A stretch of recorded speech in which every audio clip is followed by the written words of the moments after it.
haven't done the live. Okay, once you've read. Okay. So, thank you. Good evening and welcome to Crawley Borough Council's Overview and Scrutiny Commission meeting of 22nd June 2020, and welcome to members of the press and the public watching this meeting live. Regulations were introduced on the 4th April, which enabled the council to hold this meeting remotely and for members and the public and the press to attend and participate remotely by electronic means. This is a meeting being held in public and not a public meeting. There will be no public question time at any council meeting while virtual committee meetings are being held. The public and press can still hear and see the meeting, but public speaking has been suspended and any written questions submitted in advance that were deemed acceptable by the council's monitoring officer will be read out as answered. There will be no supplementary questions. The agenda papers for this meeting have been published on the council's website, and this will be considered by the members of the committee. Running this meeting remotely poses a number of challenges. We need to make sure discussion takes place, and where a decision is required, it is clear what has been decided and by whom.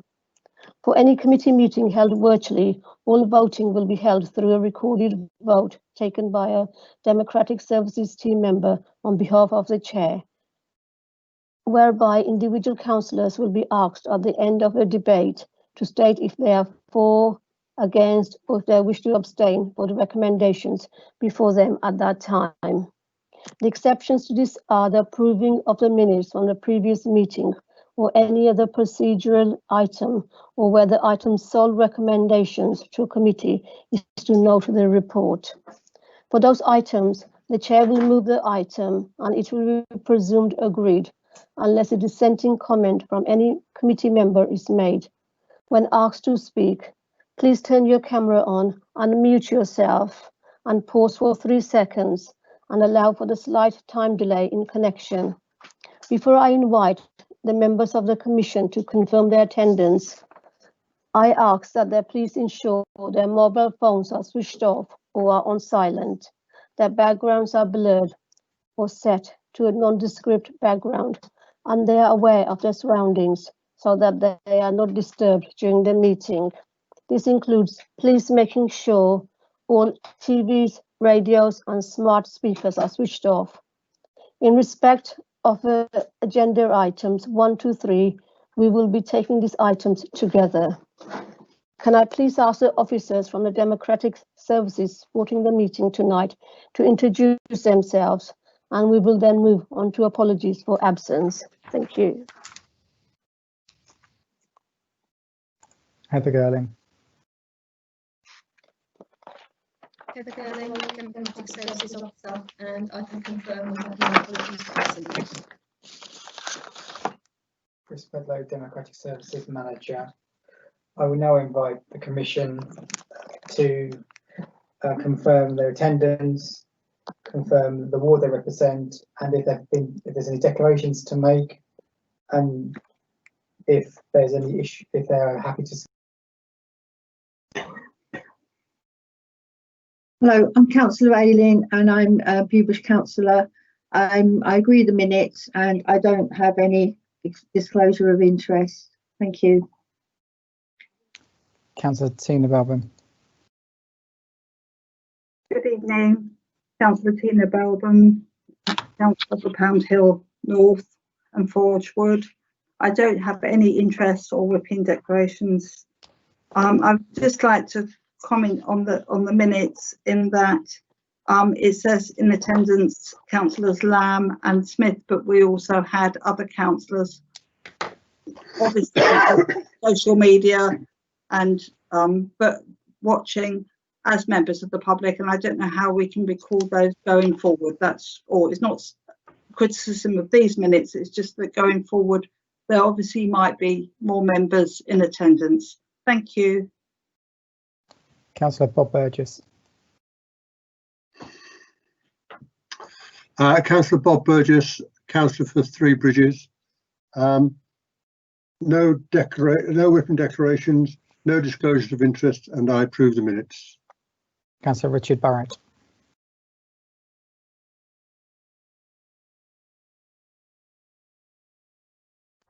Thank you, Councillor Richard Barrett, for Pound Hill North and Forge Wood Ward.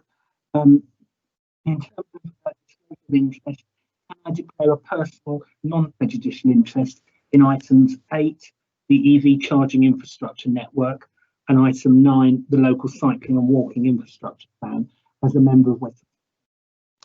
I don't have any whipping declarations, and I'm happy to agree the minutes of the last.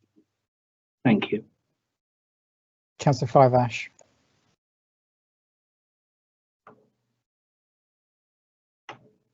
Yeah, Councillor Five-Ash, Evesham North Broadfield. I've got no declarations, and approve the minutes of the 8th of June.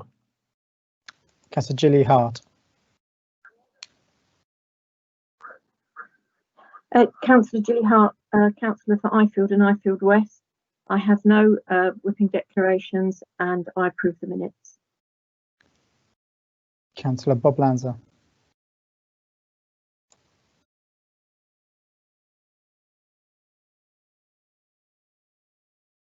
Your microphone, Councillor Lanza. Councillor Bob Lanza, Pound Hill South and Worth Ward. No whipping declarations. I declare a personal interest in item 8, electric vehicle charging infrastructure, and item 9, local cycling and walking infrastructure plan, as a member of West Sussex County Council and Cabinet Member for Economy and Corporate Resources. And I approve the minutes. Councillor McElhaney. Councillor Tom McElhaney, Langley Green and Tushmore Ward. I have no declarations. I cannot approve the minutes, as I gave my apologies to the last meeting. Councillor Penlington.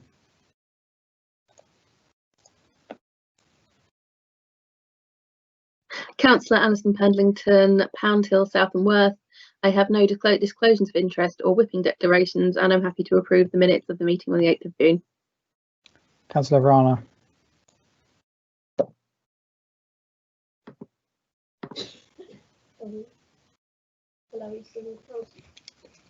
Councillor Tahira Rana. Mute.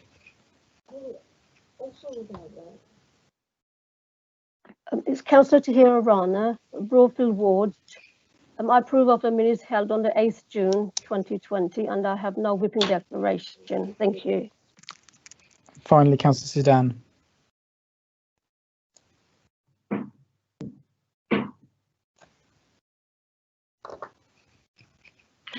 Good evening, Councillor Karen Sudan, Northgate and West Green Ward.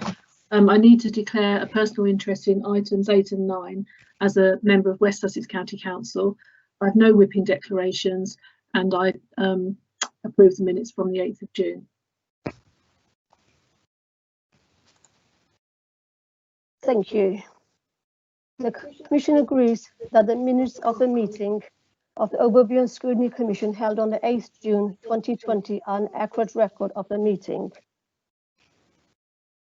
Thank you. Have there been any written questions submitted that were accepted under the Constitution and subsequently published in a supplementary agenda? No, Chair, there was none. No questions submitted. Thank you. We will now move on to the consideration of the reports, beginning with the Treasury Management Outturn Report for 2019 and 2020 from Karen Hayes and Paul Windhurst. Please may I ask Paul Windhurst to introduce and present a report to the committee. Thank you.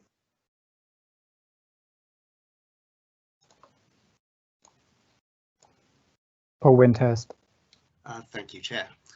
The Treasury investments fell through the year to 98 million from a starting position of 113 million. This was due to planned capital expenditure and the acquisition of an investment property, which is described as a non-financial investment in the report. When the strategy was written, we forecast interest rates to slowly recover and the average rate of return on our investments to be 1.25%. However, we saw the bank base rate cut back to 0.25% and then to a further 0.1% before the end of the year. However, the council's average balances were higher due to slippage in the capital programme and the investment property not being acquired until right at the end of the financial year. There's the usual appendices in this report, including a list of our investments at 31st of March in Appendix 1 and details of the earmarked reserves in Appendix 3. Thank you.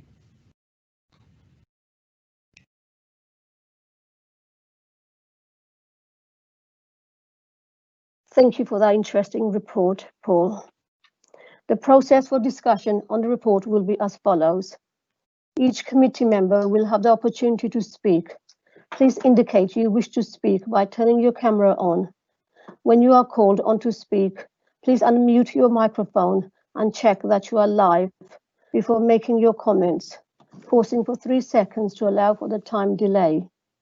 Once you have spoken, please ensure to turn your camera off and mute your microphone.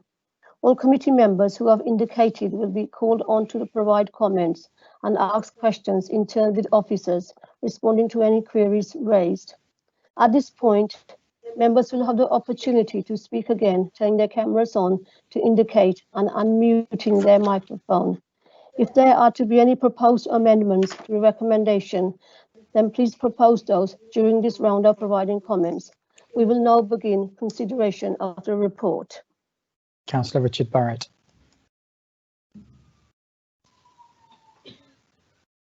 Right, thank you, Chair.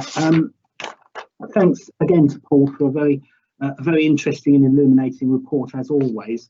I've got a number of questions, if I may, if he's happy to go through one by one, because I think that's probably easier than trying to bundle them all up.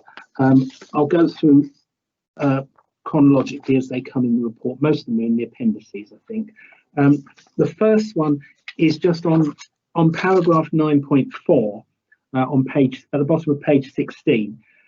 It refers to £120 million worth of internally managed funds. I wonder if Paul could just clarify: do we maintain all our funds? Do we manage all our funds? You know, I know at one point we had external managers and we took some of it back in house, but I couldn't remember if it was all or not. I wondered if he could just clarify that. Paul. Yes, we manage them all internally. Some are through money market funds, but that's still termed internally. Okay, thank you very much. The second one is on sorry, I've actually gone past it, but it's referenced in the report, but it also refers to in the appendices. On page 15, near the top of the page, there is a table referring to the maturity structure of the investment portfolio. And looking at the structure for the 31st of March 2020, we have £10 million of investments invested for longer than 1 year. If you then look at Appendix 1, on pages 18 and 19, I'm particularly looking at pages 18, the local authority funds, there are a number of investments listed there which have 600 and something days to mature, and some with other figures, but quite a few that are over a year.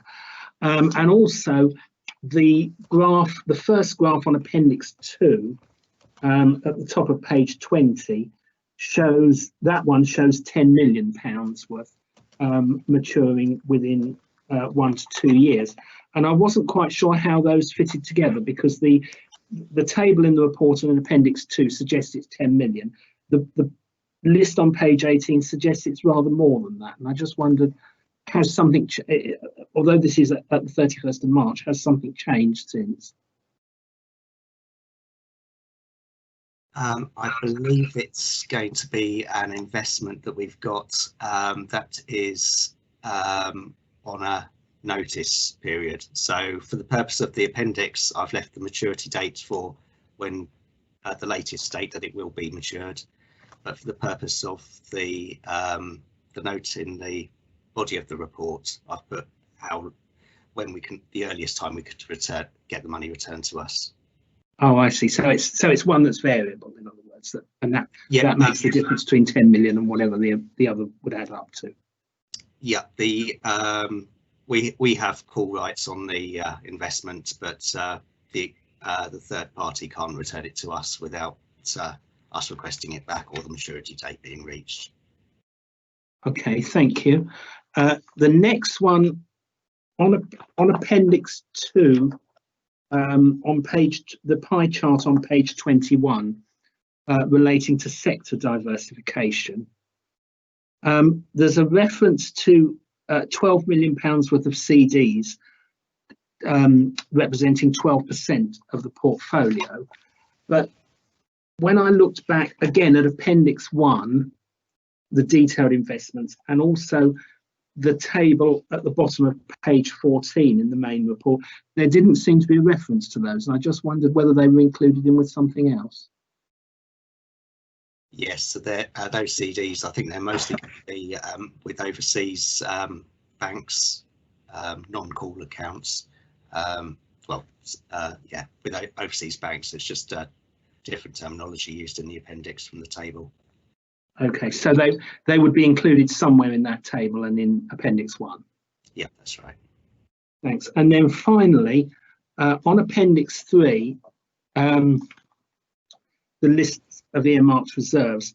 Obviously, I know what most of these are. Most of them are obvious from the terminology, but there's two I wondered if you could just clarify. One is the Pathfinder Reserve, and the other is the Shore Gap Fund.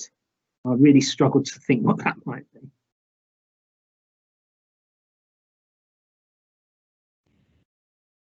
I think I'm going to have to come back to you on that. Okay. They're obviously quite obscure things, but yeah, if you're able to, that'd be great. Thank you very much.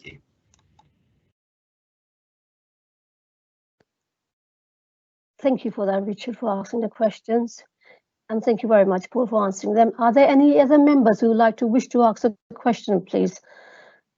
If you'd like to indicate now. No? Oh, Tina. Councillor Belbin.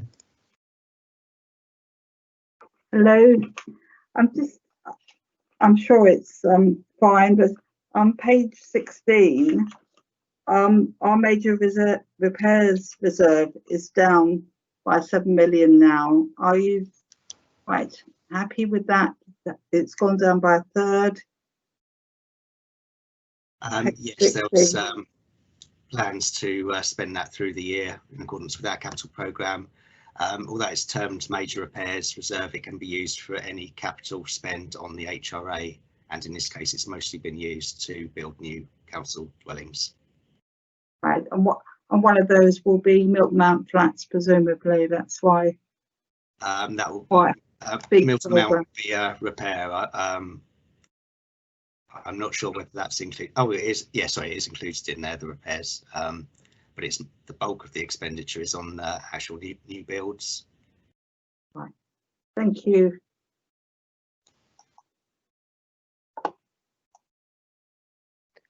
Thank you. So I said no more questions. All the committee members. Hold on. Chair, Councillor McElhaney. Yeah. Hi, so I do have to say this isn't the finance aspect of this isn't necessarily my forte, so I may need a bit of clarification on a few things. So when I look at this, the thing that stands out to me is that recent investments, we're talking about 1.4. Don't think I saw anything in Appendix 1 with any return greater than 1.4%. So I'm wondering, going forward, whether investing in banks and local authorities and all the rest of it is the best way to get a return on our capital. And I wondered if you might. So, for example, the investment properties we've bought in Appendix 1, it lists the expenditure in millions, but no indication on any kind of return that we're getting off of those. I wondered, firstly, whether if you could quantify it in terms comparable to interest rate, whether you do that to give us an idea of how those investments compare to the bank investments. Also, it goes back somewhat to a previous OSC when we was talking about an income generation officer. In your own role, when you're looking at, you and your colleagues are looking at the best investments for us, is there a very huge focus on these kind of investments in banks borrowing to other local authorities, or what kind of remit do you have to look further afield in investment properties, maybe even things more creative, and then it comes back to whether or not an income generation officer working with you would be of any use, to look at more creative ways to invest our capital. I might come back in, but if you could give some kind of response on that, that would be greatly appreciated. Yeah, thank you, Councillor. A lot of our investments are restricted in what we can invest in by SIP for our accounting body, and by government as well. The Treasury strategy follows that advice, and we to follow the strict criteria of security, liquidity and yield for those. So first of all, on security, we always make sure that we can get our money back. Investing in some higher return investments may lead to a reduction in that security. For liquidity, we obviously need to keep it relatively short term because we've got a quite aggressive capital programme. So the money we're holding is only going to be required in the short to medium term. And with regard to the yield on the investment properties, that's not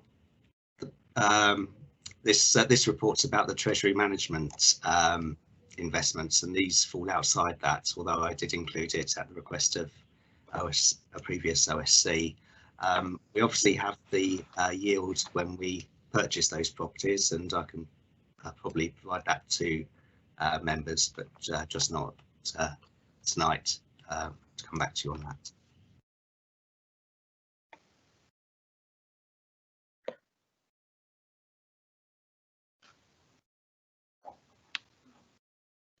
Thank you very much for your response. In terms of, so I am not 100% sure, so I apologise if some of these questions are slightly simplistic. But obviously, the main restriction on short-term liquidity is going to be to do with those. What would be the terminology? Stuff like business rates, which we eventually have to go back to the government, etc., etc. But in terms of where do we sit on a financial position of our own capital, which is our money? Because I'm reading this report and I'm seeing roughly 80 million, which would have less restriction on it. But I'm not sure if my understanding is 100% on that. I wonder if you could clarify that point and whether or not we'd have more leeway, more creative ways we could spend that, invest that money. And then as a follow-up point, what are, in your opinion and your colleagues' opinion, some of the more creative ways of spending the money rather than just this kind of investment? Sorry, thank you. Yeah, thank you. I'd like to reference you to the Treasury Management Strategy, which details the capital programme and how that fits in with our Treasury programme. It details what when we can expect the capital expenditure to occur, and how our investments build around that. In the latest Treasury strategy, we're showing that there will be an underlying need to borrow on the general fund in the current year, and the HRA will need to borrow further in the following year.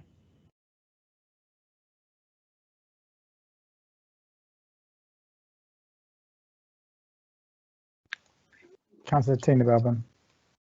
Hi. Hi, sorry to come in again, Paul. On these freehold investments, what plans have we got to revalue them periodically, either upwards or downwards? Because obviously buildings do have a fixed life, and with other buildings we're sort of preparing to write them off with other things. I'm just wondering what we're doing with this, and also where are the parade buildings in our accounts, because they're obviously a good investment for us. Thank you. Thank you. The investment properties are valued each year, and the values shown in this report are as at 31st of March.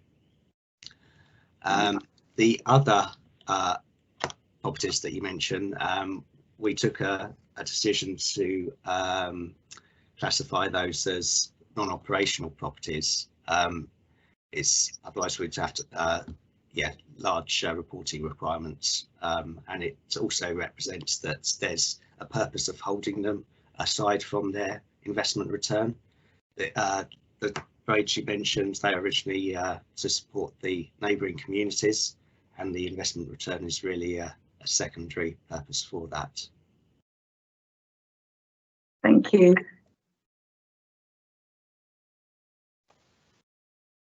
Thank you. Would any other members like to make a comment, please? Otherwise, we move on to the next stage. No? Okay, thank you. All committee members have had the opportunity to speak, so we will move on to the recommendations. I move that the Commission notes the report and request that the views expressed during the debate are fed back to the Cabinet through the Commission's comment sheet, and ask the Vice Chair to second. Councillor Belbin? Do you agree, Councillor Belbin? Is that agreed by everyone? Yes, yeah, I second it. Thank you. Okay, now we move on to item number 6. We are now going to receive the financial outturn 2019-2020 from from Karen Hayes and Paul Windhurst. So could I please ask Paul Windhurst again to please introduce and present the report to the committee. Thank you. Thank you, Chair. This report details the outturn for the General Fund, HRA and Capital Programme for 2019-20 and compares to what was reported at Q3. The General Fund achieved a surplus of 245,000 compared to 93,000 reported at Q3. The main variances are detailed in this report. Some of these are related to COVID-19, for example, an increase in our bad debt provision at year end. But as services were running to mid-March, the financial impact is quite marginal.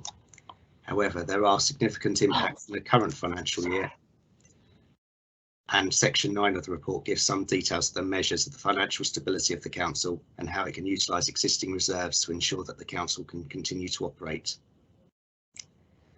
To that effect, the 245,000 surplus will be added to the general fund balance to give a balance of 5.239 million. Some of this can be used to support the operation of the council, and we will do a review in this financial year of the earmarked reserves. There was also a surplus on business rates of 1.192 million. In the budget strategy, we said this would be added to the general fund balance or the capital programme reserve.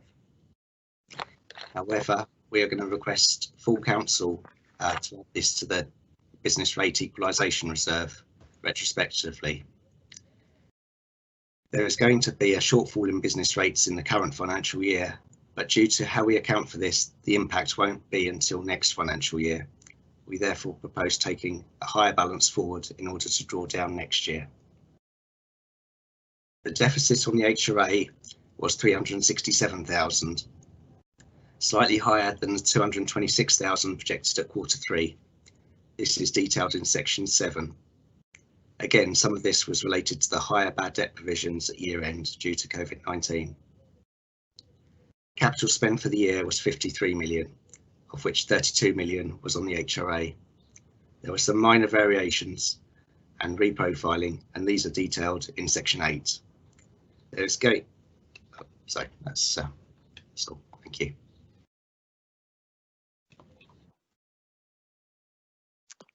Thank you, Paul, for the report. The process for discussion be as before. Each committee member will have the opportunity to speak.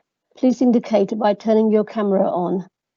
When you are called on to speak, please unmute your microphone and check that you are live before making your comments, pausing for 3 seconds to allow for the time delay.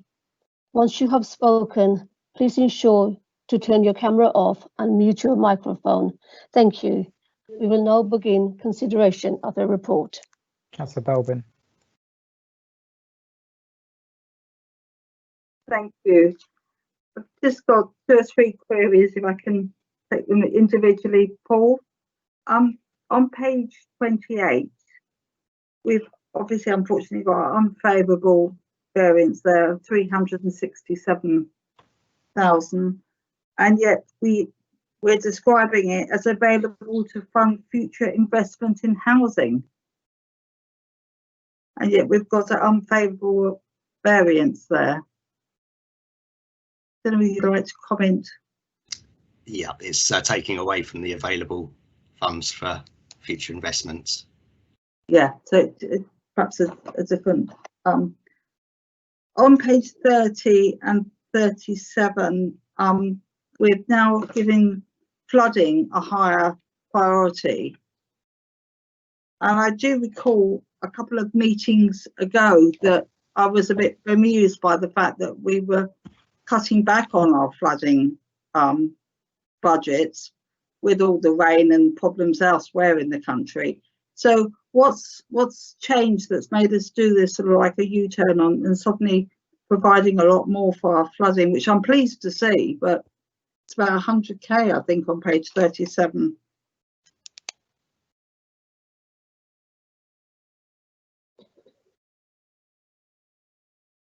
Are you there with you've got Broadfield Brook and you've got River Mile, the sort of bit slippage. So you're putting them into next year, are you? There was going to be a review, I think. We did take some out of the programme, I believe, previous quarter. But yes, we're taking them forwards of future years so that they can be properly utilised. Right, because we were obviously, I think a couple of meetings ago, we were thinking that we could do some savings in that area. But obviously we're being sensible and prudent. The next question I've got is on page 38 on signage. It's 6 times higher now than we signage is 23,000, and yet the outturn was 3.5. So we've got a slippage of 20. Why is that so much more, or is it just a timing of the expenditure? Yes, these are just slippages where things haven't progressed originally as originally anticipated, so they've been slipped into the following financial year, but they're still going to occur. Right. Okay, and finally, it's probably me. On page 40, at the bottom there, we've got various items listed, and we've got no under or overspend or slippage on them. And like installation, we've got a revised budget of 250, but the outturn was 216. And surely the other 2 columns should have been filled in.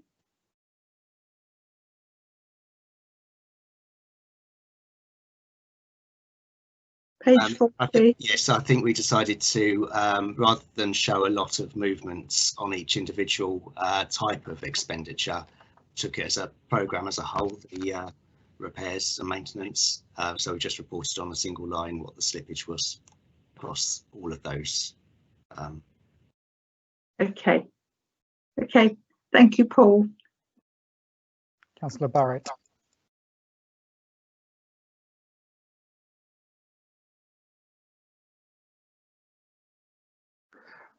Yes, thank you. And again, thanks to Paul and Karen for a very full and detailed report. Again, I've got a number of questions. I apologise for a number of these, but a lot of them are just clarifications. First of all, on the very first page, page 25, in the recommendation, 2.2a refers to the fact that the future year's impact as a result of COVID-19 will be presented in the monitoring report to Cabinet in September. Looking at the item 11 on our agenda for the forthcoming decision, the next budget monitoring that's mentioned is 2020-21 budget monitoring quarter 2, and it then says quarter 1 and quarter 2 in brackets. On OSC for 23rd of November, Cabinet for 25th of November. So could you just clarify, is there going to be a report? Normally we have the quarter 1 report in September and the quarter 2 in November.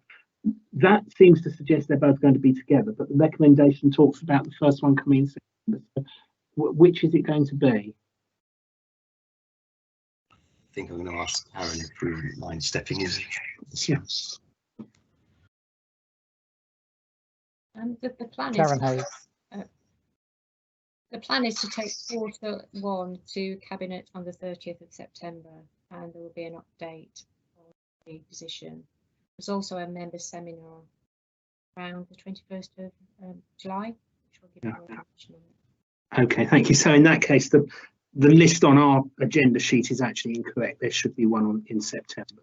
Yes. We'll perhaps come to that later, because I think that might be something worth us seeing, given the importance of it. The second one, on the variances, paragraph 5.2.5, under wellbeing, this point about the transfer of 24,000 from the reserve for expenditure in Tilgate Park and the Nature Centre. When you look through this report, you see a number of under and overspends that are normally just managed within the normal process. But this one seems to be different in that we are actually taking money out of the reserve to replenish the deficit that's been made. And I just wondered, and it looks quite stark when you see it on the overall summary, because it is the only one we're doing that. And I just wondered what was the rationale for doing this differently than we would for other items normally. Yeah, thank you, Councillor Barrett. This one is is different. The Tilgate Park had a 5-year investment programme where we put capital money into developing the park and trying to increase the income. There was agreement at the time that any surpluses that arose would be added to a reserve, which they could then use to spend on future capital schemes to further develop the park.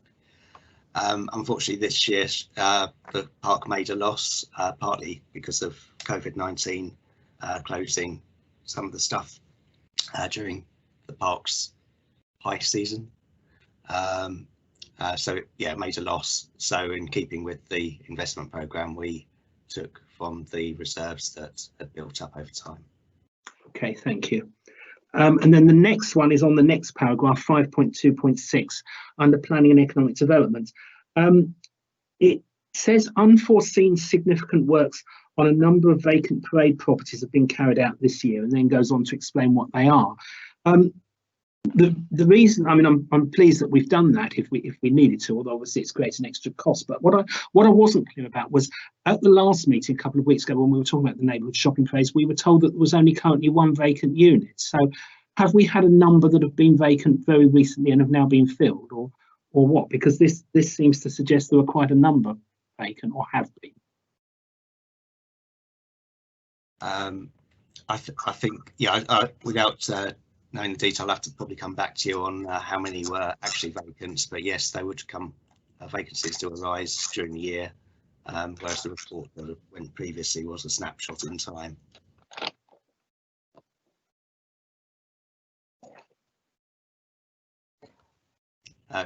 Karen Hayes. Karen, these might be up to. Thank you. Some of this expenditure within commercial properties wasn't actually on the parade. So some of it was a dance studio rather than a parade shop. So it's some of our other commercial property portfolio. Okay, thank you. The next one, just a simple one, hopefully. Page 29, paragraph 7.5. It's talking about the overspends due to additional charges on the shared equity properties for utilities at Apex Apartment. Can I just clarify where that is? I should know probably, but I'm thinking it might be the site on the corner of Ifield by the roundabout in Ifield Road, opposite Fairfield House. Yeah, it's the one sort of in between Asda and Orchard Street car park. Yeah, okay, so that's right. Yeah, thanks. The next one, really just some clarity.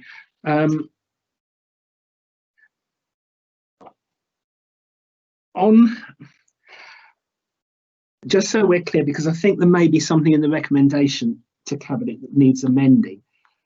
Paragraph 8.15 talks about the improvement of the Type B playground at Ewhurst Playing Fields, Ifield, and it then talks about the reason that scheme has come in with an extra cost, and I think it's asking the Cabinet to reallocate some funding.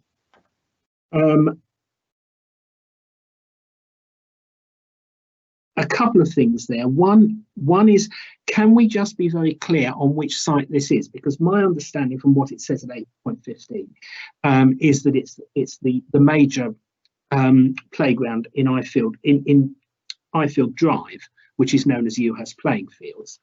But if you look at the recommendation 2.2b, it talks about the Ewhurst Road play area. And paragraph 8.11 refers to Ewhurst Road play refurbishment, and also the capital programme on page 39 refers to Ewhurst Road. Now, Ewhurst Road is in West Green, and my understanding is that there is a small playground facility there, basically behind the Apple Tree pub. And the report's making two references, and I think we just need to be very clear which one it's referring to. I'm assuming it's the Ifield one, but there are three references that talk about Ewhurst Road, and I think we probably need to be clear before it goes to Cabinet as to which one it's actually saying. I'm not sure, Councillor Barrett, my geography's not that good.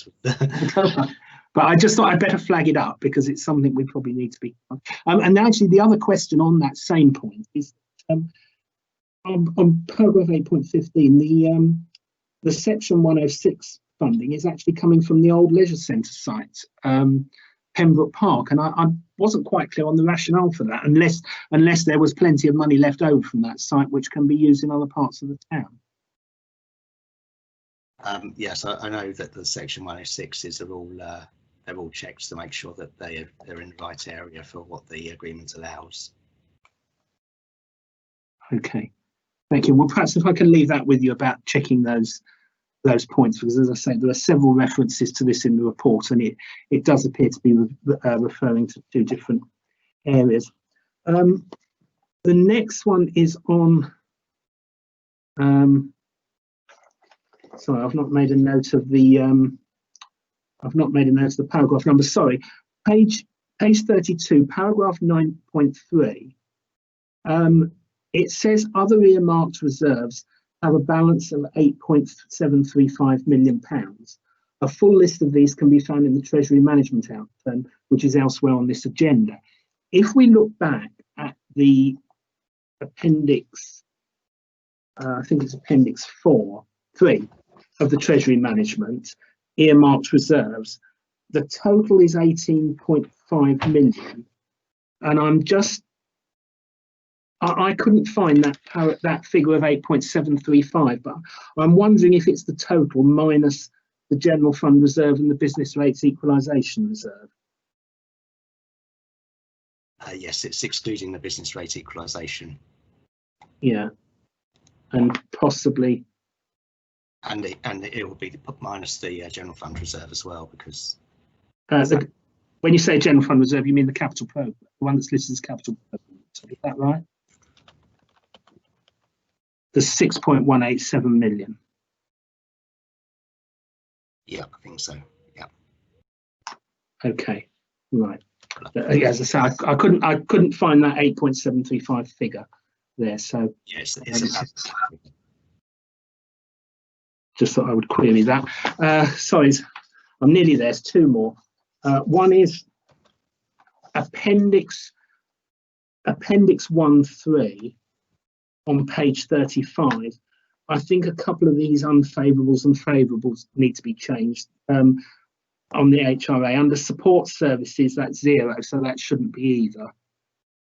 Under expenditure on support services, and the one below, the 3, I think should be unfavourable because it's a 3,000 overspend. Yes, you're correct. Yeah. And then finally, the final question I was going to ask on pages 40 and 41. Tina Belbin sort of touched on this. I was going to ask why there was no slippage or under overspend for the HRA maintenance programme, and I heard the answer you gave, but I'm not quite clear where the slippage appears as a total on page 41. I can see there's a 15 million, there's a figure of 15. I think that's 15,000 actually, isn't it? 319. But I couldn't see the total figure anywhere else. It might just be a presentational thing, but it wasn't clear to me. Yes, we're showing the 15,000 slippage on the first line rewiring. Yeah. And then in the total for HRA improvements there.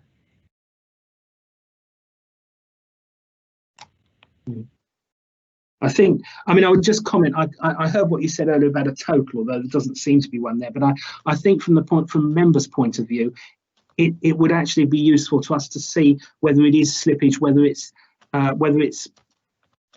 maintenance that isn't going to happen, that's been reallocated to a different budget heading, or whether it's slippage into a future year or whatever. I just think from a presentational point of view, perhaps it might be helpful if we could have something to say that in future.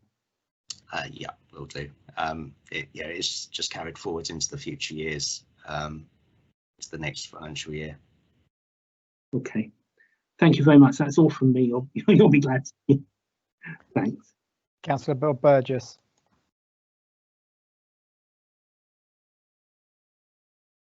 Thank you very much indeed. And am I now better looking, Chris?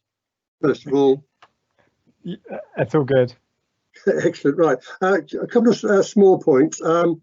First one is on page 29, paragraph 7.5, where it says, in addition, there have been costs such as cleaning for communal areas on new properties. The question I've got is, why weren't these costs seen earlier and then budgeted for? And I do know that there was in fact a growth bid submitted for this very thing as part of the BAG process. So perhaps in future, these factors need to be considered beforehand rather than trying to find some money perhaps at a later date. And I'd welcome comments on that. And the second one is the top of page 32. It's to do with paragraph 815. I may have missed this, but it says in there that a cross-party working group will be set up. Has it been set up yet? Thank you.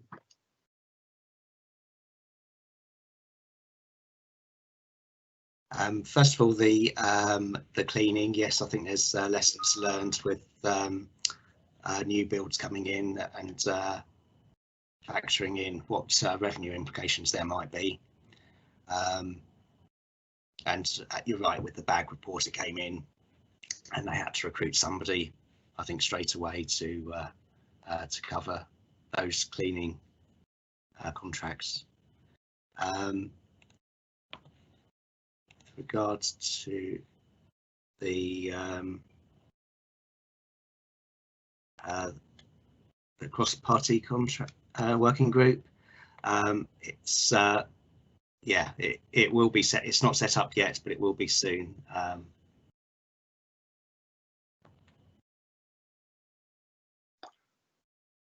Okay, thank you very much indeed for that. Thank you. Do you want to say it? Thank you. Thank you for that, everyone. That was nice. Does any other members who would like to ask any questions who haven't asked any questions? If you could indicate now. I just want to say something. I think Richard Barrett, he mentioned the Ewhurst Road playground. That is a bit of a mess, actually, because I just went for a walk yesterday. Even the field is very, kind of looks very messy. I mean, it would be nice if we have kind of a wildflower meadow there, and plus park really does need refurbishment, because there's hardly anything for the kids, and there are lots of children now, lots of young children living in West Green, and it will save them going all the way into Goss Park. That's what I want to say. Thank you. So does anybody else want to ask any questions? No? Okay, thank you. So all the committee members have had the opportunity to speak. So we will move on to the recommendations. I move that the Commission notes the report and request that the views expressed during the debate. Sorry, Tina, did you want to ask something, or you just? No, just coming in to second you. Oh, okay, sorry about that. That the views expressed during the debate are fed back to the Cabinet through the Commission's comment sheet, and asks that the Vice Chair, Tina Belbin, second. Yes, I second. Thank you. And is that agreed by everyone? Thank you. Hold on, Chair, hold on a second, please.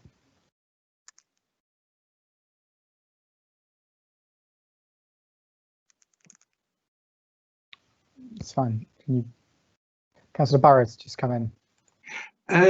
Yes, thank you. Just to clarify, can we, as part of that comment sheet, please ask the Cabinet just to be clear on 2.2b as to which play area that refers to, because I think it is important, given that there are two with names that could be confused, that we're quite clear where that money is actually going. Okay. All right, thank you, Richard. Because Ewhurst Road is.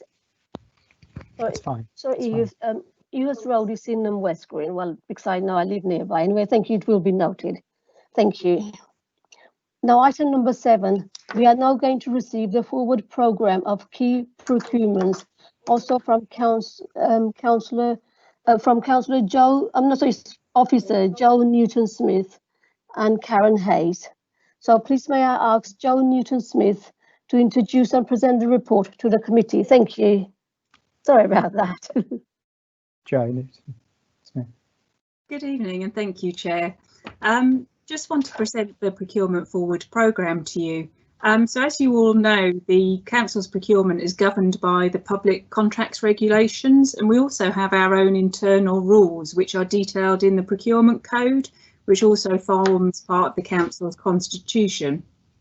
Currently in the Procurement Code, it says that any contract with a total value of over 500,000 must be approved by Cabinet, and normally this takes place at the end of a tender process, so when we're at a preferred bidder stage. It's felt by bringing a forward programme of procurements to Cabinet twice yearly prior to starting the procurement process gives greater transparency and visibility of contracts, both to internal officers but also to external stakeholders and the supply chain. We also feel that this allows internal stakeholders to influence the process at an earlier stage.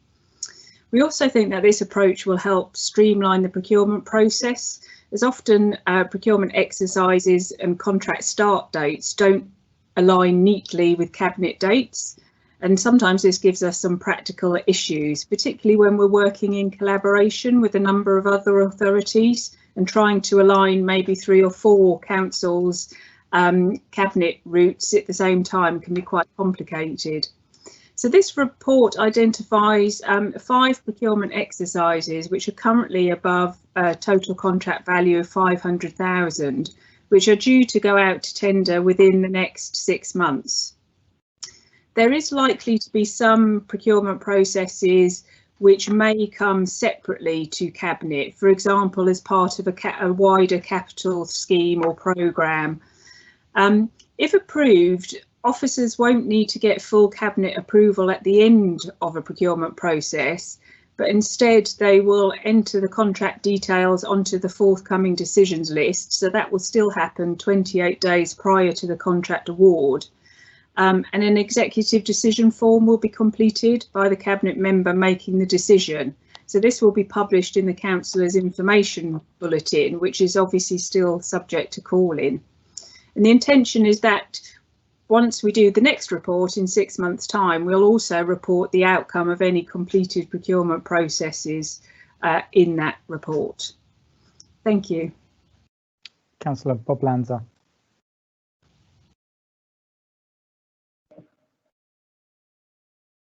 Yeah, thank you, Chair, and thank you for the report. I think it's good to give potential contractors a heads up of procurements that are going on. But can I just be clear in what you said, that the relevant Cabinet member will still have oversight of the final decision? Is that correct? Yes, that's correct. Yeah, okay. Thank you. Councillor Barrett.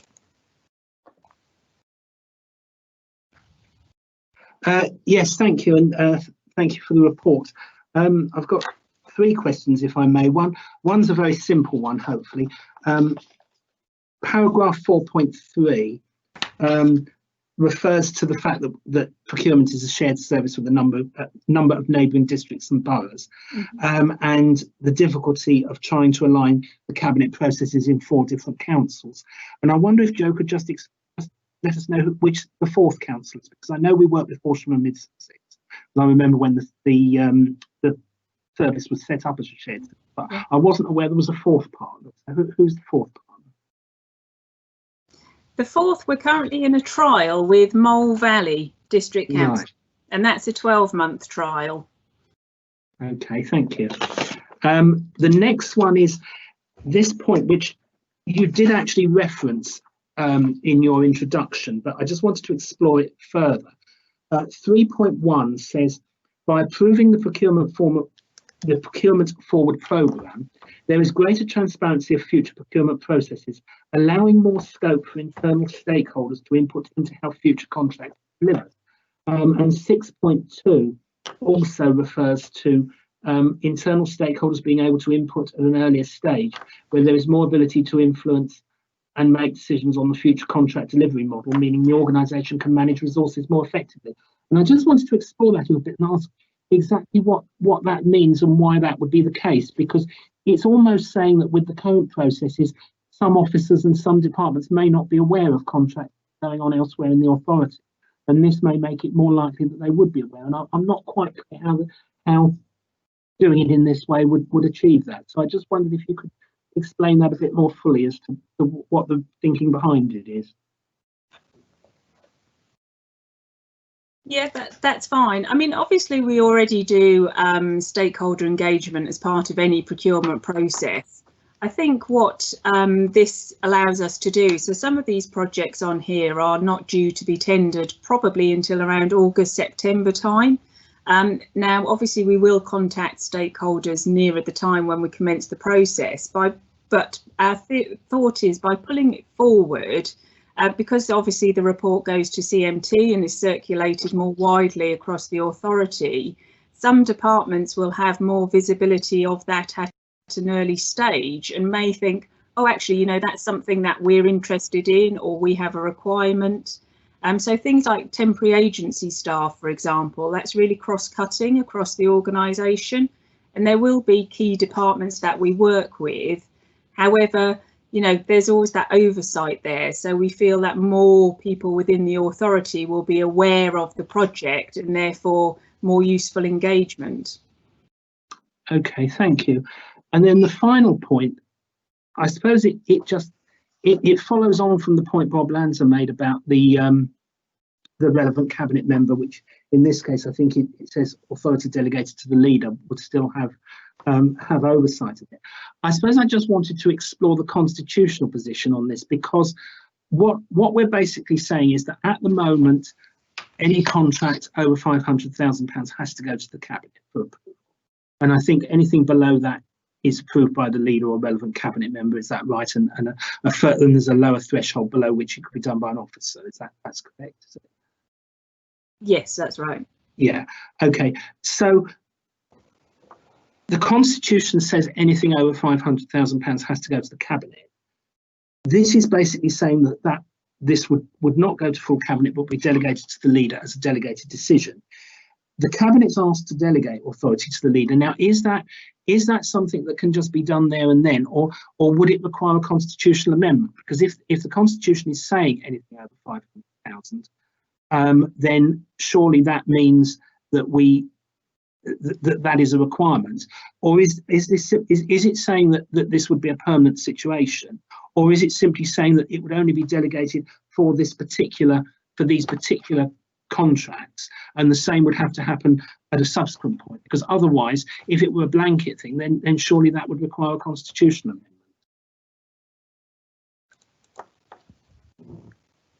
I'll come in from the constitutional point of view. Okay. The whole point of the report is to do it as an individual site, individually. So each of those delegations, effectively, cabinet is delegating for those individual tenders that delegation. We didn't. The feeling was they didn't want a standard one-off delegation to the leader for procurement over £500,000. So we've done on an individual basis, so that cabinet can decide which ones it actually wants to do itself, which ones it'll be more appropriate for the leaders to do for efficiency's sake. So it is not a constitutional change. The decision is being made by cabinet where they want the decision to be taken. Do they want to take it, or is it more prudent for an individual cabinet member, in this case the leader, to take it? Okay, thank you. Yeah, that makes sense. I personally prefer that approach to a blanket delegation. Councillor Lanza. Thank you, Chair. Just to come back on these points, I want to refer to the recommendations as well. And when you look at 2.2c, this is a delegation that occurs after the award of contracts, and it's clear in that recommendation that the relevant cabinet member is involved. So if the relevant cabinet member is involved at that level of detail, I think they should be involved at recommendation 2.2b as well. So the relevant cabinet member should be involved in the award of contract.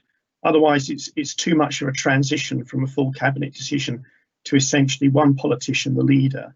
And there should be trust in the cabinet members, and having them involved even at the award of contract stage. And I slightly dispute the points about the ease of staging cabinet meetings these days.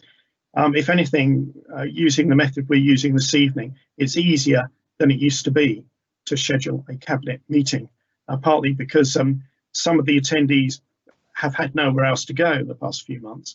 I'm not convinced that it's as difficult as it used to be to schedule a cabinet meeting. But I would argue quite strongly that recommendation 2.2b should include the relevant cabinet member, and I move that.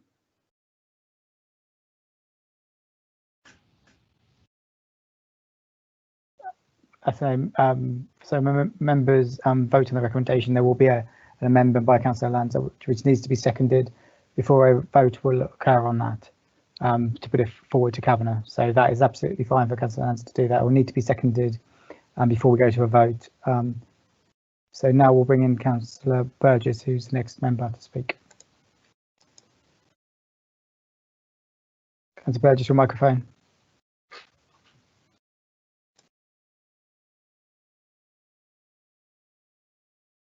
Right, sorry.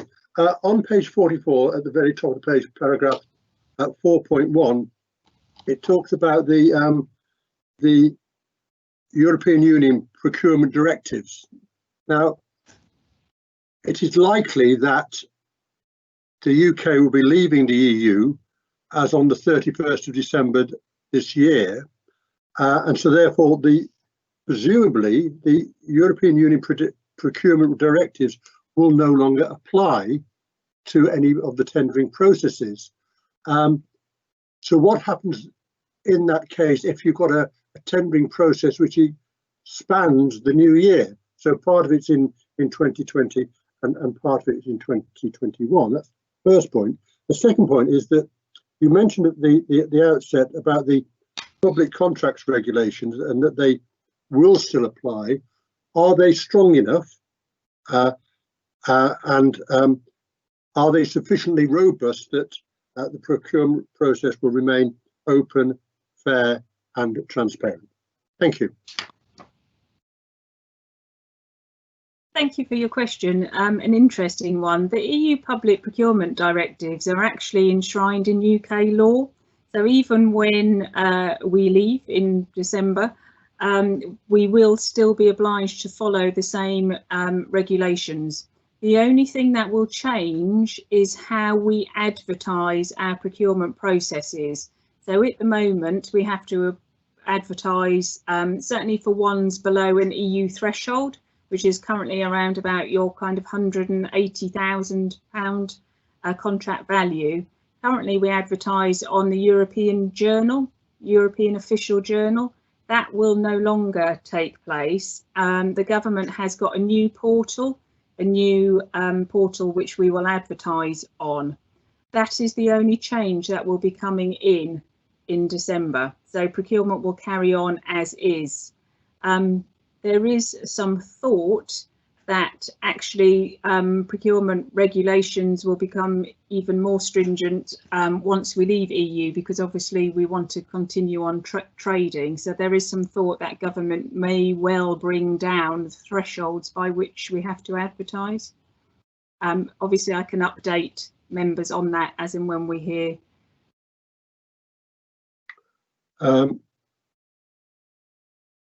Okay, thank you very much indeed for the clarification, and thank you very much for the offer of the update. Much appreciated. Thank you. Councillor Barrett. Yes, thank you. Just to say that I'm happy to second Councillor Lanza's move.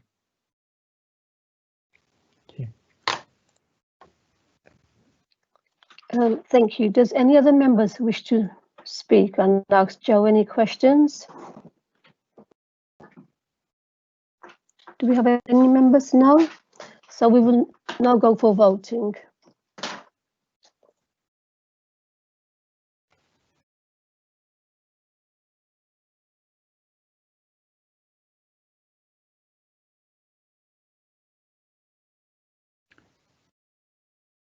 Councillor Lanza moved that the Commission requests that the Cabinet, and Councillor Lanza, please correct me if I've got this wrong, that in recommendation 2.2b, that rather than just the Leader of the Council, in consultation with the relevant Head of Service, it should be Leader of the Council or the relevant Cabinet member. I believe that's what Councillor Lanza is moving. Can I just confirm that is the case? Thank you, Chair. It's the Leader of the Council and the relevant Cabinet member. Yeah. So, no, put it this way: Leader of the Council in consultation with the relevant, including the appropriate Cabinet member. So it mirrors what's happening in 2.2c. Okay, thank you for clarity. So as a result of that, rather than the Chair and the Vice Chair moving and seconding the notes to Cabinet, the Commission is asked to have a vote on the amendment proposed by Councillor Lanza. So we'll now do a recorded vote, starting with Councillor Aylings. It's either for or against. Councillor Aylings, please. Against the minor amendment to the recommendation to put to Cabinet. Councillor Aylings. I vote for the amendment. Councillor Tina Belbin. I vote for the amendment. Councillor Bob Burgess.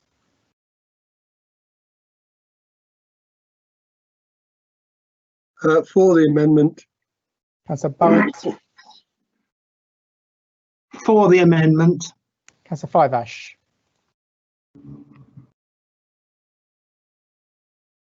Yeah, for the amendment. Councillor Hart. For the amendment. Councillor Lanza.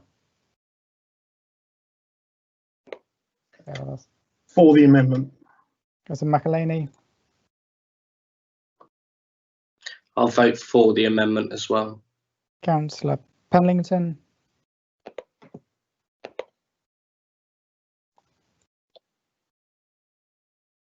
For the amendment.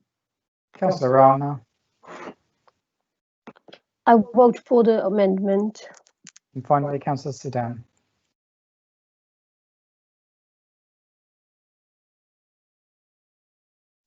I vote for the amendment.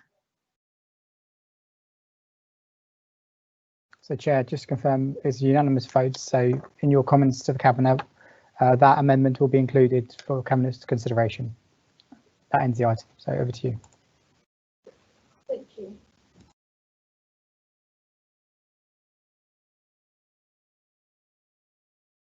Thank you. Thank you, everyone, for your comments. Now we move on to item number 8. Is electric vehicle charging infrastructure network.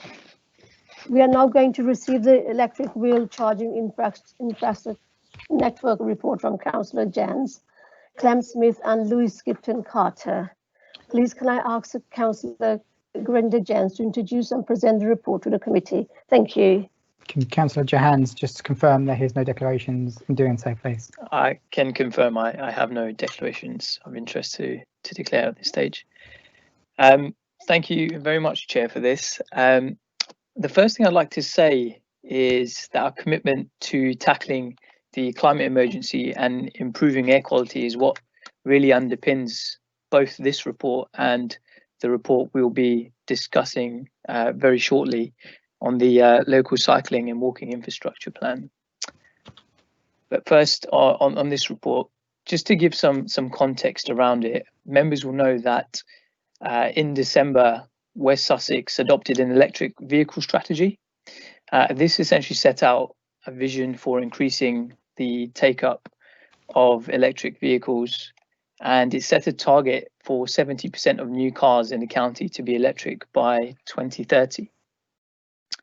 So in order to facilitate and encourage this transition, we need to roll out renewable energy charging points, but particularly for those residents who don't have access to off-road parking. You'll see in the report, it mentions that one of the main barriers to increased take-up of electric vehicles is the lack of charging infrastructure. There's around 30% of households in Crawley don't actually have off-road parking, so we'd find it difficult to make the switch to electric vehicles simply because they don't have anywhere close by to their homes to charge their cars. So these proposals really aim to try and address this issue. So we've now been invited to partner with West Sussex by nominating sites that we own to be included as part of a county-wide EV charging network. And you'll see in Appendix 1, there's a list of sites of CBC land which we're putting forward.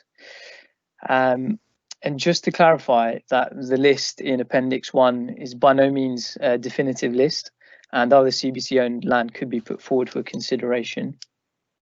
Also, it's really important to note that West Sussex are putting forward all of Highways land, which covers every single road in Crawley and across the county. Also to say that if there are any sites that members would like to propose to be looked at, there is a way to do this and register interest on West Sussex website. The network itself will be delivered via something called a concessionary contract, which West Sussex will be procuring.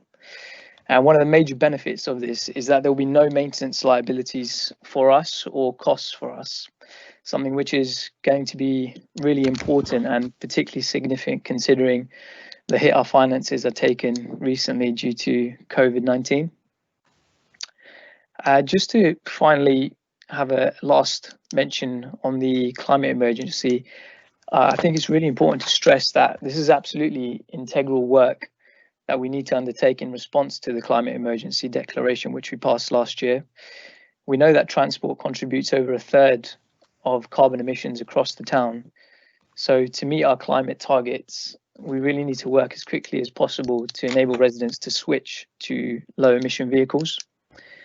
It also has an added benefit of helping to improve air quality, something especially important at a time where particularly pre-COVID, air quality in some parts of the borough was getting significantly worse. So on that note, I think I'll leave it there and happy to take any questions. Councillor Bob Burgess.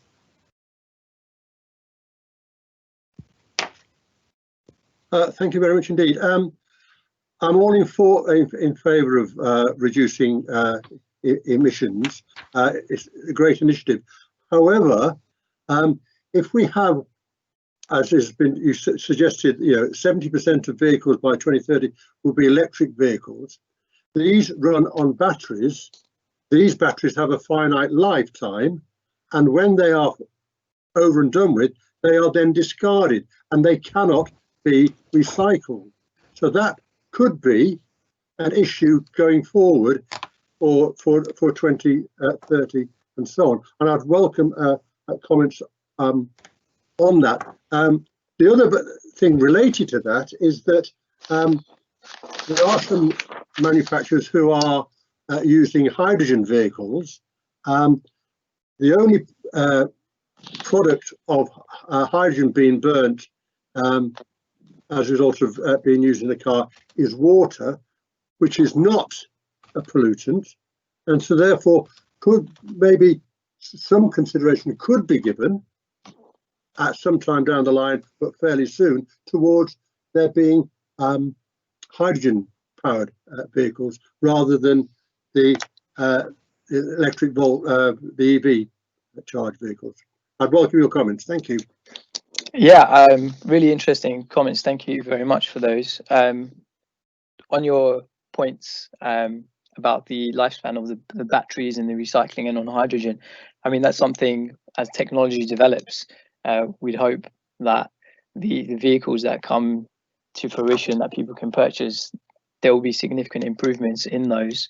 As for hydrogen powered vehicles, I know that in the industry there are tests of those occurring, but how far they've got to, I can't comment any further. I'm sure Louise may have some more expertise on what's going on that front. Louise Skipton-Carter. Yes, Louise Skipton-Carter, Sustainability Manager at Crawley Borough Council. As far as your first point about the batteries is concerned, I think when Councillor Jans obviously talked about the rollout of electric vehicles and a proportion of those 70% of new vehicles being electric vehicles by 2030, there will of course still be a mix of vehicles around. It won't be all vehicles that are electric immediately, so it's quite a long transition to actually get there. There is some research going on in the use of batteries that have come out of electric vehicles, and I know that West Sussex County Council themselves are actually building a battery storage facility to store renewable energy in using old batteries from electric vehicles. So there are some other uses that the batteries can be used for. So I think that there are some options. There might be some options there going forward. As far as hydrogen vehicles are concerned, there are some passenger vehicles powered by hydrogen available now. I think there's one manufacturer, I think Toyota, actually have a vehicle on the market. There obviously is hydrogen being used for larger vehicles like the buses, and Metrobus are buying new buses now that will be coming online hopefully at the end of this year that will be using hydrogen. The big problem with hydrogen is the storage of the hydrogen and actually the refilling infrastructure for that. It's actually quite difficult to store hydrogen, so there are a number of technological issues around actually rolling out hydrogen as a fuel. Also, the production of hydrogen, if it really to become carbon neutral, you really need to produce it with renewable energy, and there are very, very few plants that actually do that at the moment. So looking at the actual total carbon emissions across the whole life cycle of these different technologies is quite complex. So hydrogen is still in the mix, but at the moment it's still very expensive and they haven't solved all the infrastructure problems for those. hopefully that answers your question a little bit. Yes, well, thank you very much for the update. I think this is an area where there's going to be massive changes. You mentioned about the hydrogen not being very far advanced, but 10 years ago, hydrogen wasn't even in the mix at all. And I think as time goes by and people's minds get focused on what is needed in terms of reducing emissions, more and more progress will be made. But thank you very much indeed for your response. Thank you. Councillor Penlington. Thank you.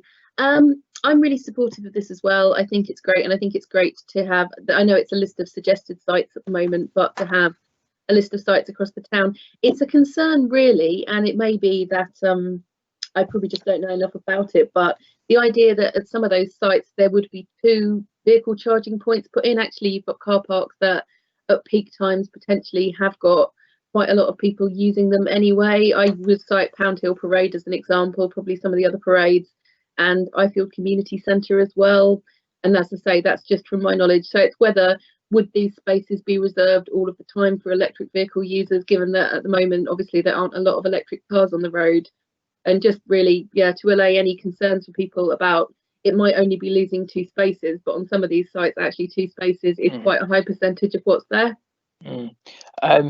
Louise, feel free to jump in, but my understanding at the moment is that there hasn't been a confirmation of how many charging points will be located in each site that has been proposed. So there will be a feasibility analysis to determine, how many charging points would be located at each site, as well as determining whether the site itself is suitable to have a electric vehicle charging point, and that will be done with whoever the supplier is secured. Louisa, I'm not sure if you have anything to add to that. So I could just add, as the first year of the contract, once it's awarded, is a network planning stage, and it's obviously not a network just for Crawley, it's a network for the whole of West Sussex. So there will be a plan drawn up to have a whole portfolio approach of across the whole of West Sussex, to have a cohesive and comprehensive network that will be rolled out over the lifetime of the contract. So all the sites that we put forward are in addition to all highways land. So there will be a combination of different types of charging infrastructure in different locations to make up a network that serves the needs of all the residents across West Sussex. And the numbers at each location will be determined depending on anticipated demand, and can, across the lifetime of the contract, obviously then be expanded if more capacity is needed at individual sites. Thank you, that's great.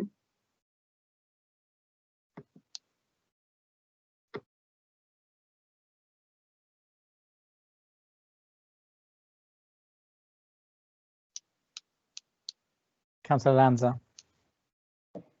Thank you. Yeah, thanks very much for this report. There's a lot of creative thinking in here, and I support it. And there's another creative aspect to this debate, which is that we have the relative novelty recently of a cabinet member presenting their report rather than an officer. So congratulations on that as well. So along with Councillor Bob Burgess, I do think we need, and this is no criticism, we do need to ensure we give continued attention to developments in the field of hydrogen. I think it's Brighton and Hove buses are running some of their vehicles on hydrogen, and I believe some progress is being made with storage. And in terms of producing it sustainably, conceivably you could build an electrolysis plant connected to a solar farm, for example, to run off peak. I mean, ideas like that. I wondered, you've got a lot of metrics here about the number of charging points and all over the county and the like. But one thing that does sometimes concern people is the additional demand on the grid from the installation of charging points. So I think we should be in any programme of work estimating the extra load that those charging points could place on the grid, and who we should communicate it to as well. I'd apply that to any development. I mean, I know in Nottingham, to power quite a not a huge fleet of electric buses, there was a requirement to build new substations on the bridge on the grid to support the additional load. So I'd welcome your consideration of that. Yeah, they're definitely happy to consider something on that. I'm not sure if anyone else in the team has any further information about the demands on the grid itself. I can just say that obviously the whole procurement process, the whole project was initiated from West Sussex County Council, and the team there have done quite a lot of work. First in developing their electric vehicle strategy, and obviously the thought and the idea around this project, and have been working closely with UK Power Networks on looking at whether the existing electrical infrastructure has enough capacity to actually take on this project. So all the sites that have so far been put forward have actually had a very high level initial feasibility carried out to assess whether they would be there's enough capacity locally within the grid to take them. But I know that nationally there is obviously a lot of work going on to look at whether the rollout of EVs can be sustained and maintained by the existing power generation capacity. I'm not sure we haven't done that. We haven't done that locally for this project, but as I say, there has been close cooperation with UK Power Networks on the development of the project. Councillor Tina Belbin.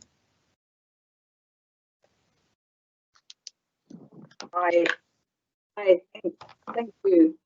Very interesting report, and obviously we all want to be a screener.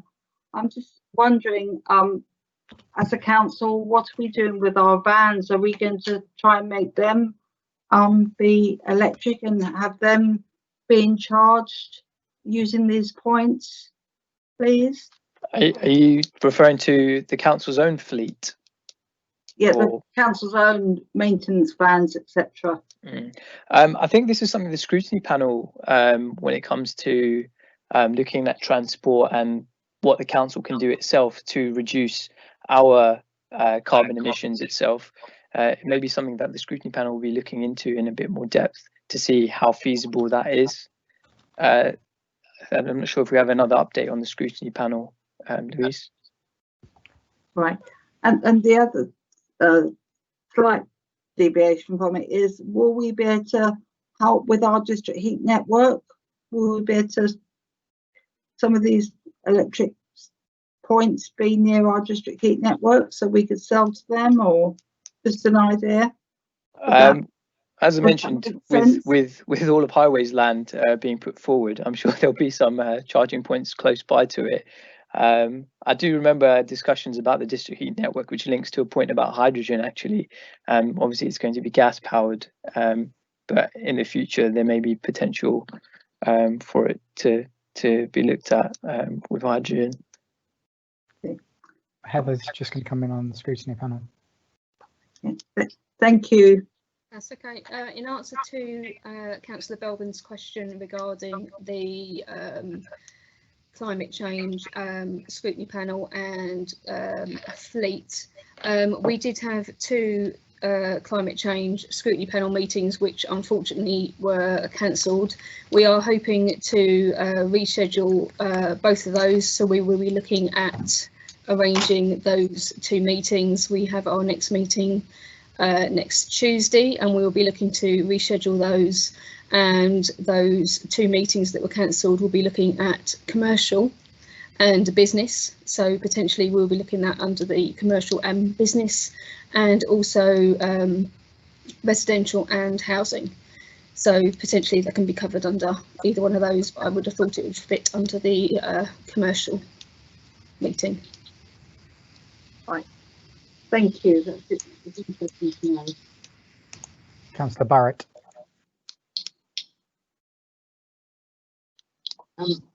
Yes, thank you, Chair, and thanks to Gurinder and Louise for an excellent report. I mean, I'm really supportive of this, and I hope that we can get on board with the contract and work with other authorities on this, because I think it's a really good example of partnership working. As you'll expect, I've got a few detailed questions. But there's a few things I just want to clarify. One is, and I apologise if I'm the only person here that doesn't know the answer to this, but it's something I genuinely don't understand. 4.1 says we currently own 3 public charge points, 1 rapid and 2 fast. Can someone tell me what the difference between rapid and fast is, and which is the quickest? I actually don't know. Louise, we had a brief conversation about this, didn't we, before? Do you want to take this one?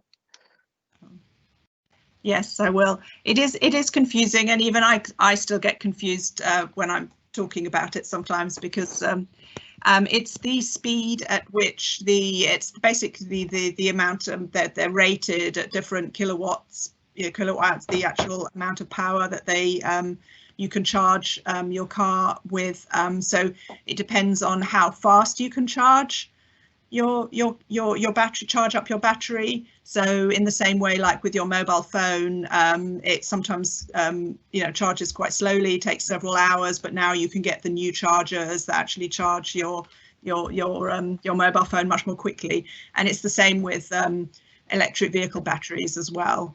So the technology is actually advanced. So the difference in the speed is the fast chargers are at about 7 kilowatt hours, and they will charge an ordinary battery. So an electric vehicle battery, the latest generation, they're somewhere between 40 and 60 kilowatts, and so they will take maybe sort of up to 8 hours to recharge overnight. Most people will plug them in overnight on their driveway, say, or in a car park.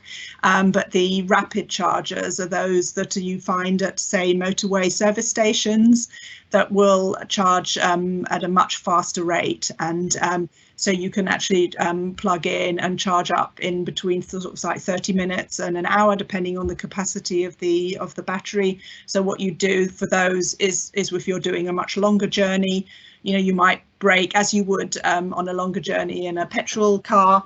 You would refill your tank, maybe have a cup of coffee, and then you can drive on. You just have to wait for your car to charge up a bit faster. But that's the difference. It's the difference in how fast you can actually charge your battery. So there are different capacities there. Okay, thank you very much. The next one, sort of following on from that, paragraph 4.4 and 4.5. I wonder if Louise could just explain a bit more about some of the terminology here again. I mean, for example, the table talks about residential charging points, home specific or destination. I just wondered what that means. And also in 4.5, these different categories: residential charging, rapid hub charging, and destination top up. If you could just explain what those mean. To a layperson, it's not always that clear. No, that's absolutely fine. So residential charging would be charge points that are aimed at those residents that don't have availability of off-street parking, so they can't actually have a dedicated charge point at their house. So the way those would work is that in a residential street or very close to a residential area where you had this type of housing, they would install a charge point that could be used with a dedicated parking bay that could then be used by residents who are part of the scheme, the charging scheme. So they'd be able to come there and charge their car for however long they needed to actually charge up their car. So that's residential charging. Rapid hub charging is the type of charging where you need to quickly charge up to the sort of very quickly charge up your battery if you're going on you haven't got time to leave it there for longer to charge. So that's the sort of rapid charging where it takes sort of like half an hour to an hour to actually get to your full charge. So those would be installed at places, say West Sussex are anticipating, installing them along some of the major routes like the A24 or along the A23, where people are sort of travelling through normally. The charger in the Orchard Street car park is actually a rapid charger that we have there, and there's also one at Pease Pottage, just to give you an idea of the types of places that they've installed these types of chargers. And then a destination like top-up charging is usually, again, usually a slower charger, although they're called fast chargers now. And the reason they're called fast and rapid is that when charge points first came out, you actually had very slow chargers, and the technology's already moved so far that you don't really have those really slow chargers anymore. So the sort of slowest charging you can do now is fast, and then the next step up is rapid. So that's where the sort of confusion comes from that. We've already moved on basically in some of the charging technology. And the destination charging is at places like leisure centres, supermarkets, parks, where people are going. So they take the opportunity, if they're actually travelling there by car, to just charge up a little bit. Why? Because they've got the opportunity, because they're actually parking there. So in the same way that you might, if your mobile phone is running a little bit low and you're sitting in the office in a meeting, you might think, oh, I'm just going to plug it in for a little while just to give it a bit of a boost, because I know I'm going to need it later for something. In the same way, you do that with your you can do that with your electric vehicle as well. So you'd go, say, to the supermarket, and because you're going to be sitting there for an hour in a space, with your car in a space, left it there, you might as well just plug it in and just get that little bit of extra charge to top up your journey. I don't know if that explains that well enough. Yeah. Although it's just begged a couple of other questions, if I may, arising from that. I mean, in the table 4.4, it says it talks about none at the moment that are home specific. What do they mean by home specific, or is that just another word for residential? Home specific is actually at people's place of residence, so actually at their house. So they wouldn't be looking to actually install any there. So it's number of publicly accessible charging points. So there aren't any that are home specific, as in that are publicly available. Okay, and on the residential ones, if these are going to actually be on carriageway for people to use, and you said it has to be people who are part of the scheme that would be able to use them. How will that work in terms of traffic regulation? If somebody else just comes along and parks in that space when they shouldn't be there, how will they be subject to restriction that people can't just go and park there and block the space when somebody else may need it to charge? Okay. Yes, so the spaces will be marked out as being for electric vehicles only, and they will be that can be enforced through the normal arrangements that we have with West Sussex County Council doing the enforcement for them. So that's that if they are actually on the highway, they will be marked out as spaces that are dedicated in that way. There's also a secondary way of stopping like overstaying, so that there's a sort of a churn of people using the charge points. So through the payment mechanism, we can look at overstay charging.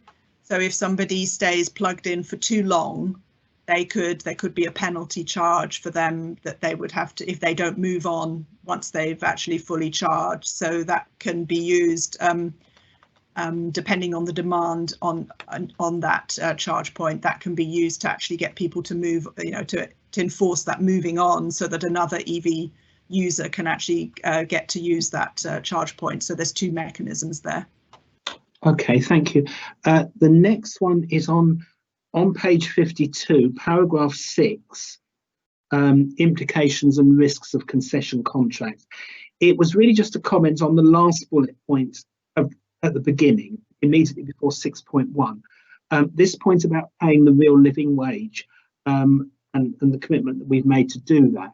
And I would just reiterate before I make this comment that I'm very supportive of this, and I'm glad that we have made that commitment. But what does concern me a little bit is that it talks about the contract doesn't include that requirement, and none of the other partners are real living wage employers, and that we would need to decide whether to take part in the scheme depending on the supplier's response.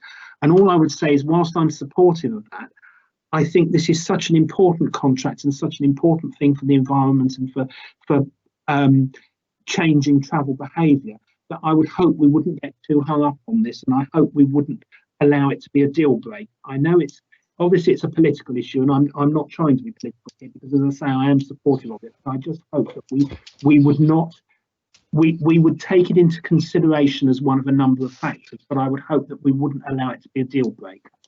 So I suppose that's just a comment. I don't know, perhaps Gurinder may want to. Yeah, I mean, the tender itself will include a stipulation on that we require real living wage. And depending on how that process goes, we'll have to come back and make a decision on that. But, as you said, you're supportive of it. I'm very supportive of the real living wage. And then we've made a commitment on that as a council. Okay. But that was really just a comment there. And the next one is just further down that page, 6.1, the second bullet point. It talks about the portfolio-based approach and leveraging OLEV grant monies by taking a portfolio-based approach and leveraging OLEV grant monies, less commercially attractive sites will be supported by other more viable sites. I wonder if Louise can just clarify, is that basically saying there would be an element of cross-subsidy? We would allow a site that might make a profit, in inverted commas, to subsidise one that would make a loss, to enable the loss-making one to still be included? Yes, so the idea of this portfolio approach is that the concessionaire can't just put charge points in places that are commercially very attractive at the detriment of a comprehensive network.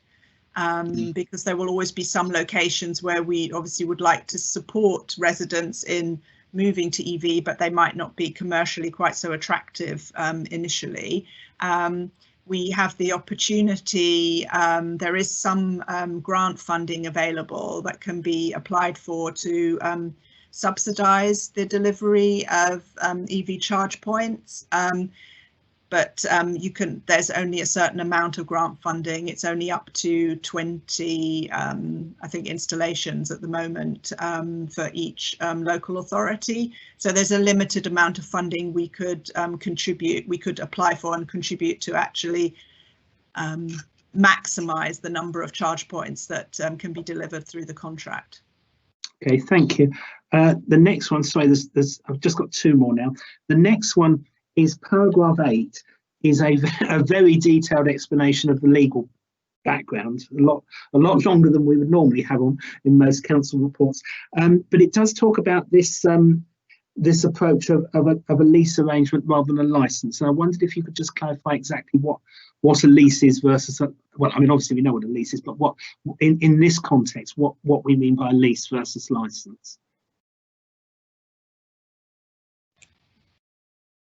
I'm not sure I'm the best person to explain it. I can explain it in the way that I've understood it, as they are different legal mechanisms, and they are give the person or the company that sign up to either a lease or a license slightly different rights over the use of the land, and there's a difference in the way that they need to be, like leases have to be registered with the land registry, but licenses don't. But there was a preference from West Sussex County Council to actually go down the lease route, and there are some implications on that as far as administering them, and that's why there's some more detailed explanation here in the report to highlight some of the intricacies of trying to go down that route. But we're currently going through the draft leases to ensure that they are workable for us. So that's work that's ongoing with the with our legal services colleagues. Okay, thank you. And then the final one really is just a comment and stroke request, I suppose, looking at Appendix 1, the draft site list. And I suppose it's following on really from something my colleague Councillor Pennington said about the number of spaces that will be taken up and how that will affect other users in a particular area. What I would just say is, can we be very careful when we're looking through this list about making sure that these sites are spaced out and spread around the neighbourhoods, and that we don't have a concentration have too much of a concentration in certain areas. When I look through it, I do see a number of sites that are very close together. Looking at my own ward, for example, on page 56, we've got Milton Mount Community Centre, Milton Mount Flats, which is right next door to Milton Mount Community Centre, and at the bottom it refers to Worth Park / Flats, which I'm assuming means Worth Park Gardens and the flat, which again is basically the same place. And there are other examples around the town. I mean, for example, there's Dobbins Place in Ifield is mentioned, and Ifield West Community Centre, which is right opposite. And if we are finding that some of these sites are a little bit tight and that the number of spaces taken up may have implications for other parking, that we just be a little bit careful about not concentrating them all in the centre of neighbourhoods or all in one area of a neighbourhood and spreading them around so that they're available for everyone. And I just wondered, the request is really that perhaps we involve ward members in this. Perhaps when it comes to it, that we just run the list past ward members and just say, do you have any observations on this? Are there other sites you'd like to suggest, or do you think any of these are not viable for particular reasons, which maybe they're close to others? Really, so it's just that request that we take that on board and look at it in that, with that, bearing that in mind.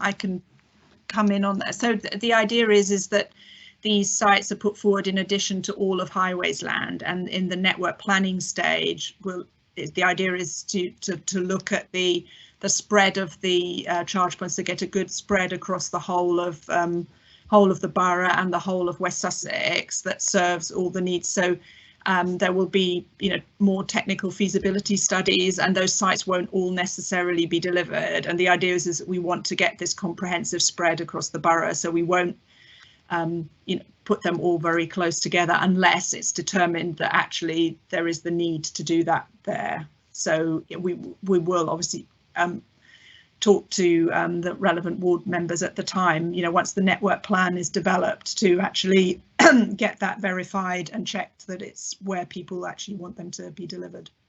Can I just add to that as well, please? Just say, yeah, I'd really be interested to hear everyone's thoughts on where they'd like charge points to be located. So if anybody does have any ideas or requests, please do feel free to drop me an email. And as I mentioned when I introduced the report, West Sussex do have a method online where you can actually register a point of interest of where you'd like a electric charging point to be located. I'm sure we can send around that. I can just fire around that link. Yeah, well, thank you for that. I mean, I think we all have places within our wards. I mean, looking at this, I'm particularly mindful of Forge Wood, which is a very new developing neighbourhood.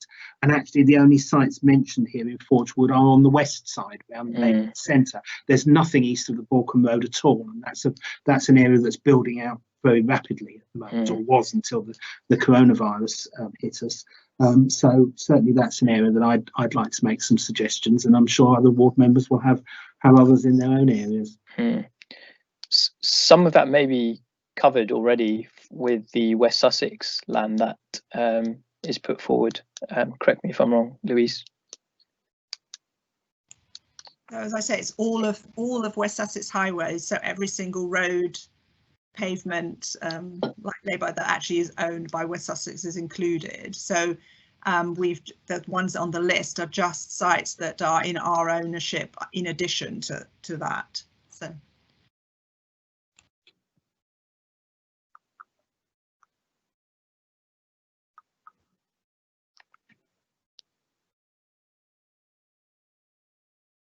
Councillor Aylings.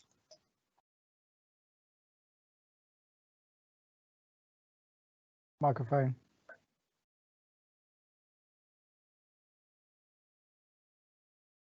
Hello. Yeah, I'm kind of leading on from Richard, because I might be being a bit thick, I don't know, but I'm coming from a resident point of view. And if I bought an electric car and I wanted to charge my car, I haven't got a charging bay outside my house. So I go to Bewbush to charge it, and I leave it there overnight, because obviously I'm not going to get up at 1 o'clock in the morning and go and get my car. But someone else wants to charge their car as well. Now mine's fully charged by say 12 o'clock at night. Do I have to go out and get my car and bring it back to my bay? Or do I just leave it there and pick it up in the morning? That's the one question. And the other question is, we've got parking bays outside our house, but they're not allocated to us, but we park there.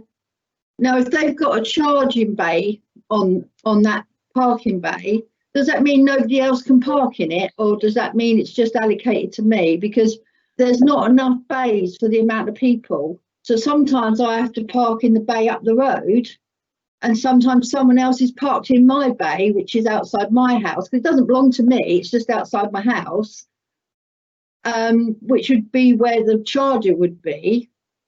So if someone comes, say next door's got a friend that comes to visit and they park in my bay, and I now need to charge my car, how does that work? Because you don't own the bay. You only pay road tax to park anywhere in the road. So how does that work? Louise, as an EV user, do you want to take that one?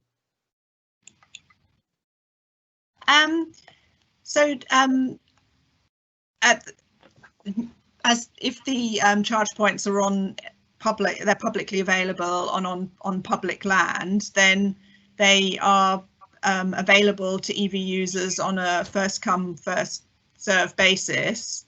And the idea is that the network rolls out at a rate to keep up with the rate of adoption of electric vehicles, and in the way that if you were thinking of purchasing an electric vehicle and were looking at where you'd be able to charge that, you could put in a request, obviously through the West Sussex site, to say that you would be interested in a charge point in your residential area, but they would not be dedicated to any particular EV or owner. They would be publicly available to anybody who wants to charge their electric vehicle. But there is obviously can be enforcement, because it to actually stop people parking there who are not charging. So they would be available for people who are actively charging their electric vehicle. I think the need to move on, like overnight, in the middle of the night, would only really happen in places where there was more of a churn of people parking and wanting to charge and move on. In residential areas, I don't think that would be the case that they would actually, know that people want to park their vehicle and then stay there, overnight and move it the next, the next day.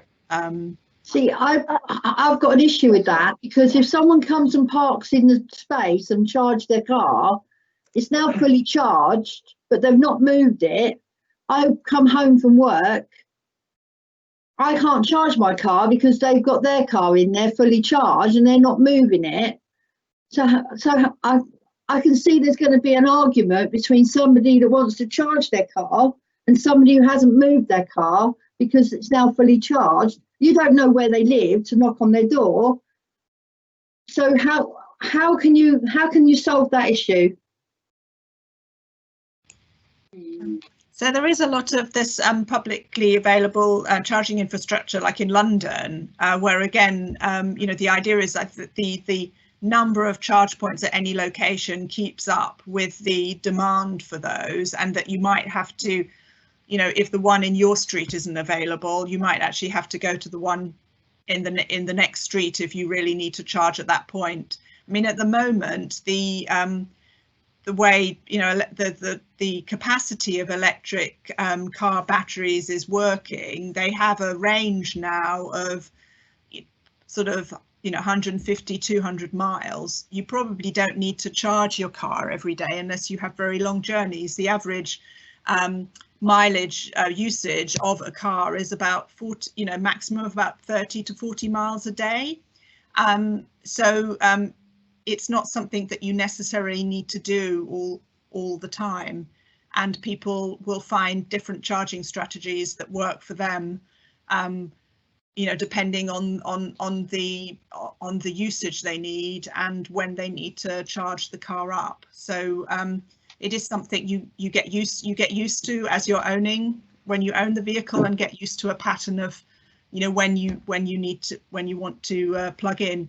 Some people might be able to charge their car at work, for instance, and then wouldn't actually need a charge point when they come home.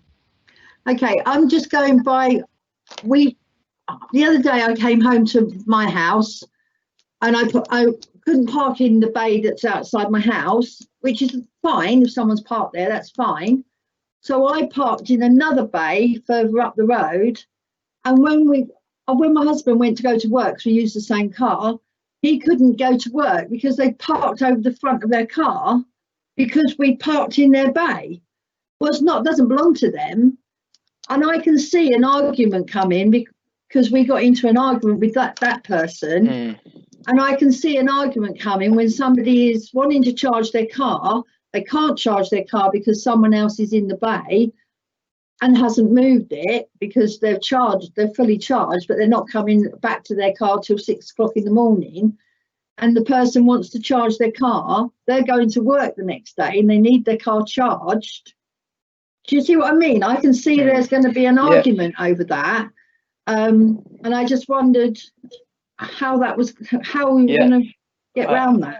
I completely understand what you're saying, and as you know, and all other members know how much of an issue parking is across the town, but that's a problem even not for EVs, and that's where things like civil enforcement, as Louise mentioned earlier, will come into play and will be important, but also it requires some consideration of residents themselves when undertaking this, because if you're using a bay and with an electric vehicle charging point, that could happen to you at some point if you were being unmindful of other people and their vehicles, and if they needed to charge. So there will be an element of that.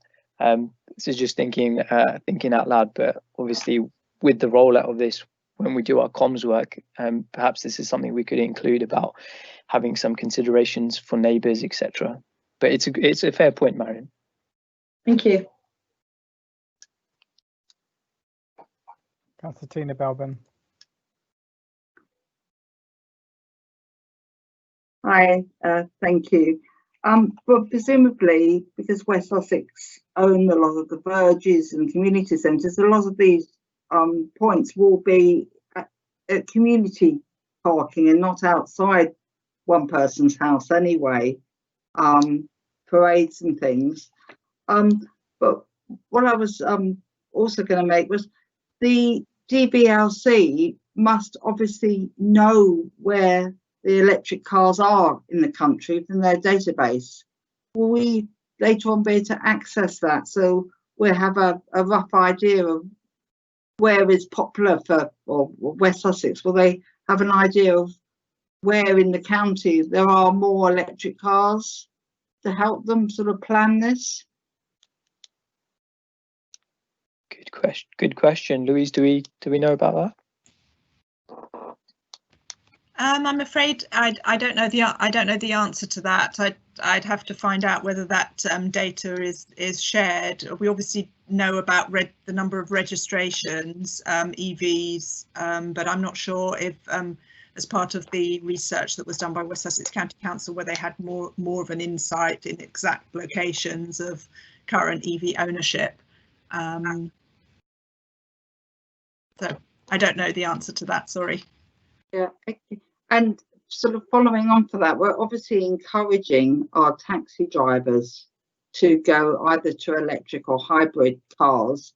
So will we be giving them some sort of priority points where they can go? Because they're obviously going to be doing a lot of miles and they're going to need these points, aren't they? Whether we ought to have a couple in the town that are dedicated for the taxi drivers, please.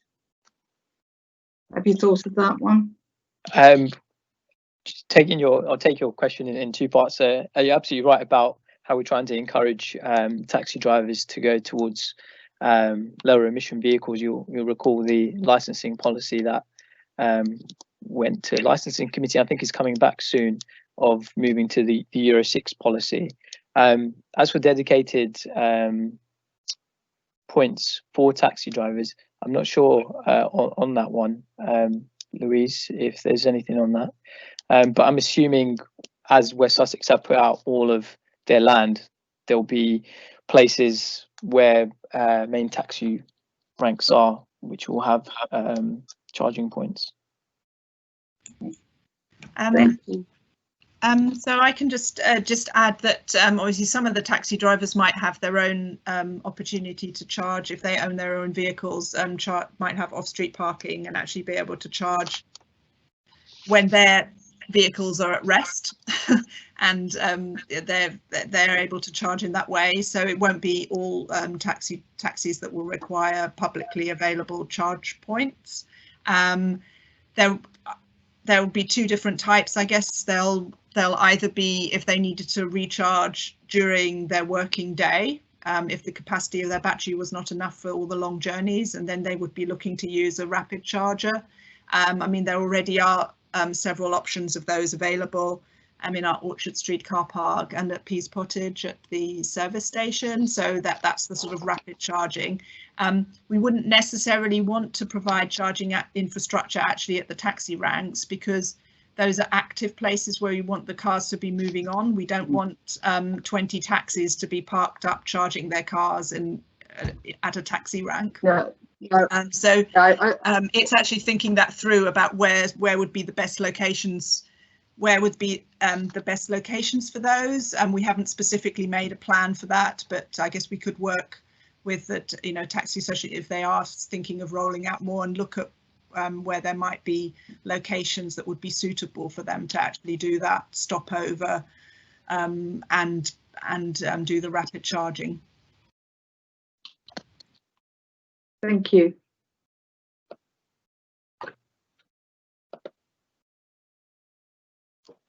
Thank you. I hope committee members found that an interesting report, and it was a very lively debate as well. Thank you very much to Grinda and Louise. So we will now move on to the recommendations. I move that the Commission notes the report and request that the views expressed during the debate are fed back to the Cabinet through the Commission's comment sheet, and asks that the Vice Chair second. Tina, do you second? Yes, I second the report. Thank you. Thank you. So is that all agreed by everyone? Thank you. We are now going to receive the local cycling and walking infrastructure plan report, also from Grinda Jans and Clem Smith and Louis Skipton Carter. So please may I ask Councillor Grinda Jans to introduce and present the report to the committee. Thank you, Grinda. Go ahead. Yes, thank you. So this is our local cycling and walking infrastructure plan. This actually comes at quite a timely moment with so many more people walking and cycling. So I really hope this receives good traction and positive engagement from members and residents alike.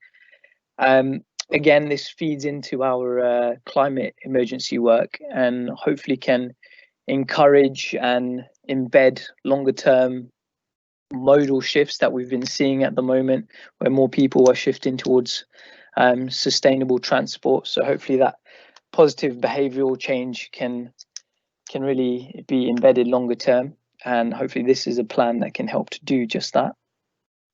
It's essentially a costed plan which identifies some key cycle and walking routes, but most importantly it proposes some physical infrastructure improvements to help create safer, more attractive and more accessible routes to help again encourage more cycling and walking. Some of these improvements could be anything from widening footpaths and cycleways, refurbishing paths and improving crossings and connections.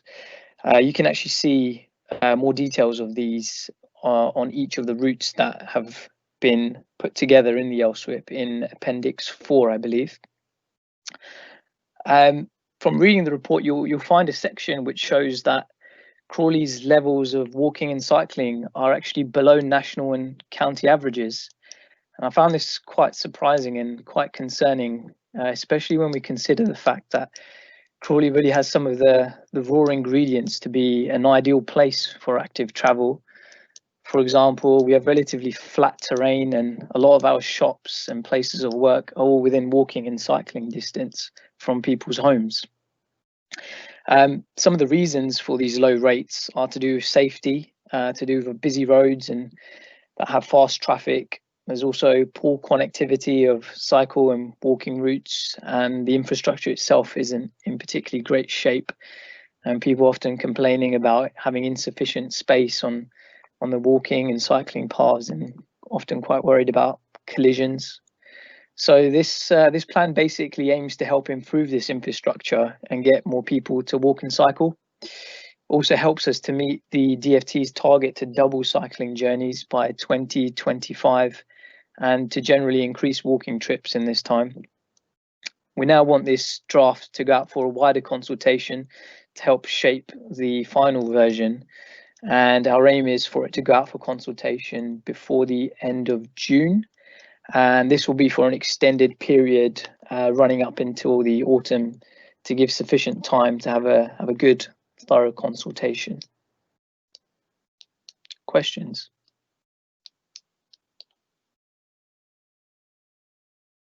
Burgess. Thank you very much indeed, and thank you for this report. I've read it in great detail. It's a very good document, an excellent document, and the officers who brought this together are to be commended. So can that, first of all, that information go back to them? It does, as you have said, raise several issues, not least the figures suggesting that Crawley has lower figures for cycling and walking than both West Sussex and nationally. And also, on the same page, it's page 76, the figures for Manor Royal and for Gatwick Airport also show there's much need for improvement. I very much applaud the work that's been carried out so far to identify issues. The focus now surely must be to investigate measures that will improve the uptake of both cycling and walking, not least instilling public confidence in cycling and walking. I know a lot of people are very concerned about particularly people cycling on pavements and so on and so forth. And while we're at it, in order to get the car out of the town centre and out of the town generally, which are in terms of the carbon emissions situation we were talking about earlier, maybe we need to do some work with Metrobus to see how, is there anything that they can do to help with this transporting of people from point A to point B. But this report is excellent. Thank you very much indeed. Thank you.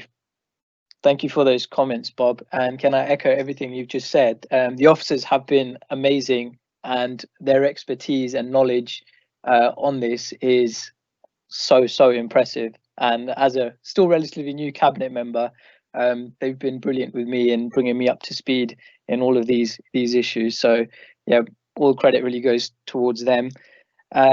Mentioned about Metro Bus. Louise mentioned earlier about their moves towards hydrogen and that kind of thing. So I feel like they are playing a part towards carbon decarbonisation. Sorry. In terms of improving public confidence, I feel like this document is integral to actually achieve that. And hopefully in the consultation, we'll receive some positive feedback and perhaps some good recommendations and ideas of how to improve this further, and use this to help attract some investment in order to improve the infrastructure across the town. And hopefully that will help to increase and improve the public confidence in cycling. Hear, hear.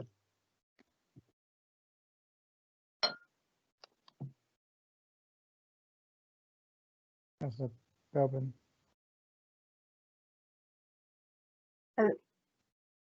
Hello. I welcome this report. It's very, very detailed, and I particularly like to read on page 77 and page 90 that you recommend a separate cycling lane, having been knocked over and had my elbow broken because of a cyclist coming quite fast. Because I actually live in the one area of Crawley that isn't flat, and of course Pound Hill, they can come flying downhill to Three Station, which leads me on to the next point of safety. How can we, because some bikes can actually travel quite fast.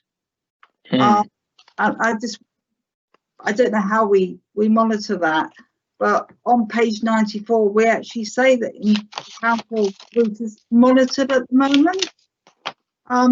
I don't know how it is being monitored, but I think to encourage people to get on bikes, we've got to have greater security for where the bikes are left, because people commented a lot about a number of thefts of bikes at Three Bridges Station, and I know my husband's had panions taken off his bike in Crawley. So, and bikes are becoming more and more expensive now to buy, aren't they? I don't know whether we can get a basic Boris bike scheme going in Crawley that would perhaps encourage people, because the bikes are all the same and very basic, so there'd be less thefts and they can just pay for when they use them. Sorry, Dan, I've thrown lots of ideas as I used to do. Thank you for the ideas, and I'm sorry to hear that you were knocked over by a bike. But again, going back to the document itself and the importance of having separate cycle lanes, I know so many members and officers themselves are keen cyclists, and when I've had discussions with them, they've all said the same thing about how important it is to have those separated cycle lanes. Louise probably can talk a bit more about how important that is, and perhaps you could say a bit more about the monitoring aspects of your question as well. Yes, it says on page 94 something about the Pound Hill route is monitored, and I just wondered, monitoring. Oh, it will include a plan for monitoring and evaluating their use and effectiveness. I just wondered how we were going to do that. So I can come in just on, there is some monitoring. There are a number of cycle counters on some routes, and I think they are, I don't know them, they are listed in the report, but I don't know them off the top of my head or which page it's on in the report, I'm sorry. But it does say, so when a number of routes were put in, they're very, very simple counters, just through pressure, and they're not 100% accurate, but they do give an idea of the number of people who are using the route, but they don't monitor speed. We do have the intention of looking at how we could monitor use of cycle routes when they do get built. So that's something that we'd want to build into the plan for delivering routes, that we'd want to be able to monitor uptake, so that we can look at if any more improvements are needed, or also, you know, obviously look at whether what we've done has been effective. Thank you. And maybe a scheme so that people can hire bikes cheaply, or and not have the worry of the security of losing a bike with due to thefts and. I mean, that, you know, that's you know, definitely a really good idea. It's not something that forms part of this LSWIP, the local cycling walking infrastructure plan, but it is something that we've been talking about, and, you know, could be, you know, a complementary scheme, but we'd need to find a way of implementing and funding that to actually get it off the ground. But it is would be a good complementary scheme. On the point about security of bikes, it's worth probably mentioning something about the local plan and how this informs the local plan. I believe there was a section about, or a line about, providing storage or parking for bicycles. Correct me if I'm wrong again, Louise, please do. No, but I'd like to thank the officers again there for such a detailed report. And hopefully we put these things in place, we will in fact find less cars, and Crawley people will start walking. Certainly, I think with COVID we're all walking a bit more, aren't we? Definitely. Thank you. Councillor Barrett.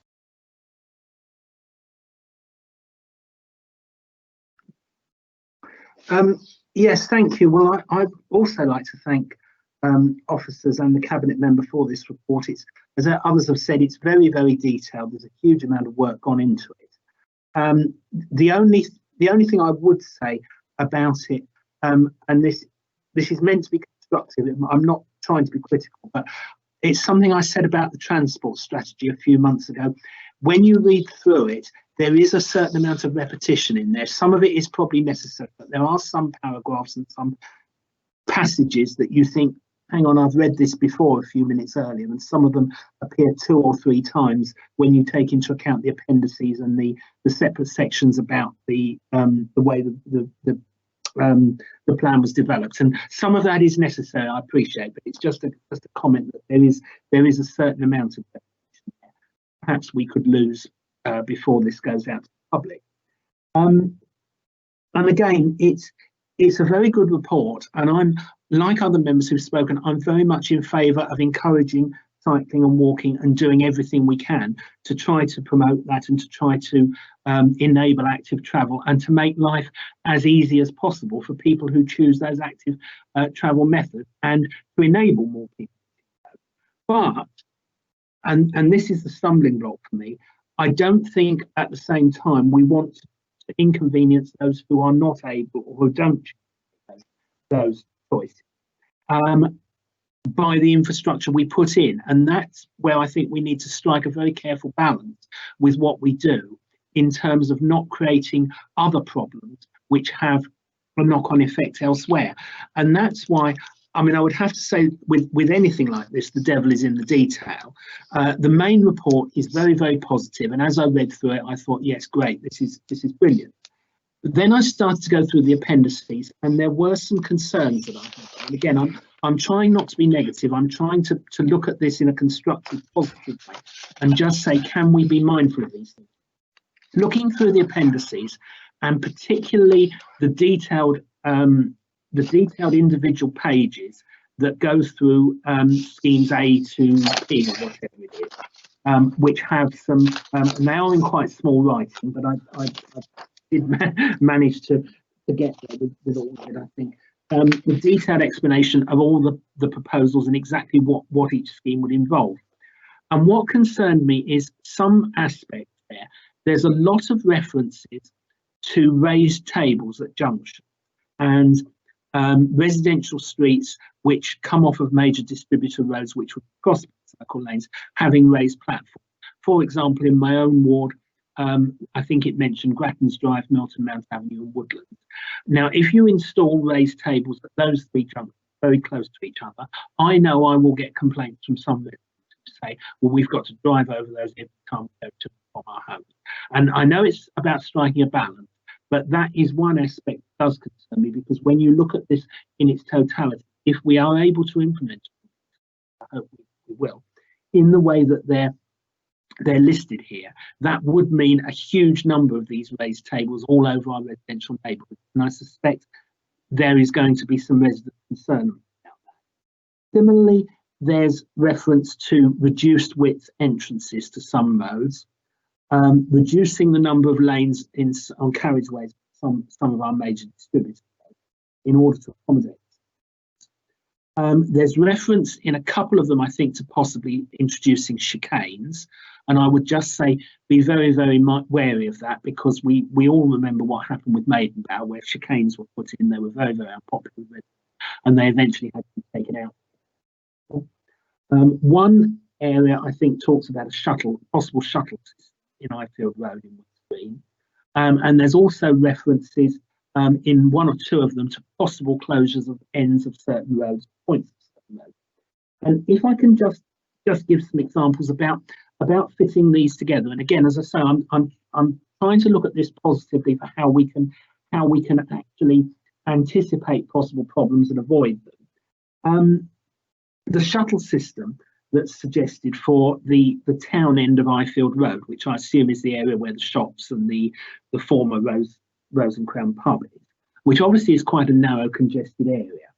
That area, the traffic will often back up to the level crossing at the Horsham Road. And my fear is if you put a shuttle system there, obviously I don't know the detail of it, and you have to look at that when the time.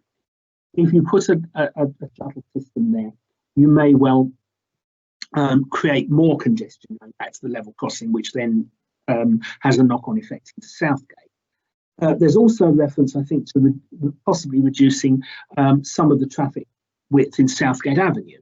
Now, the scheme that refers to the Brighton Road in Southgate talks about traffic calming measures and possible chicanes, and it talks about encouraging motorists away from that route, taking them out of the Brighton Road by encouraging them to use Southgate Avenue and the Horsham Road.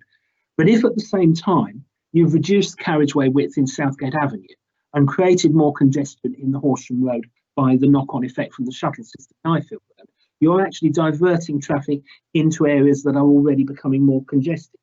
Similarly, there's a reference to possibly replacing one of the traffic lanes with a cycle lane at the square about.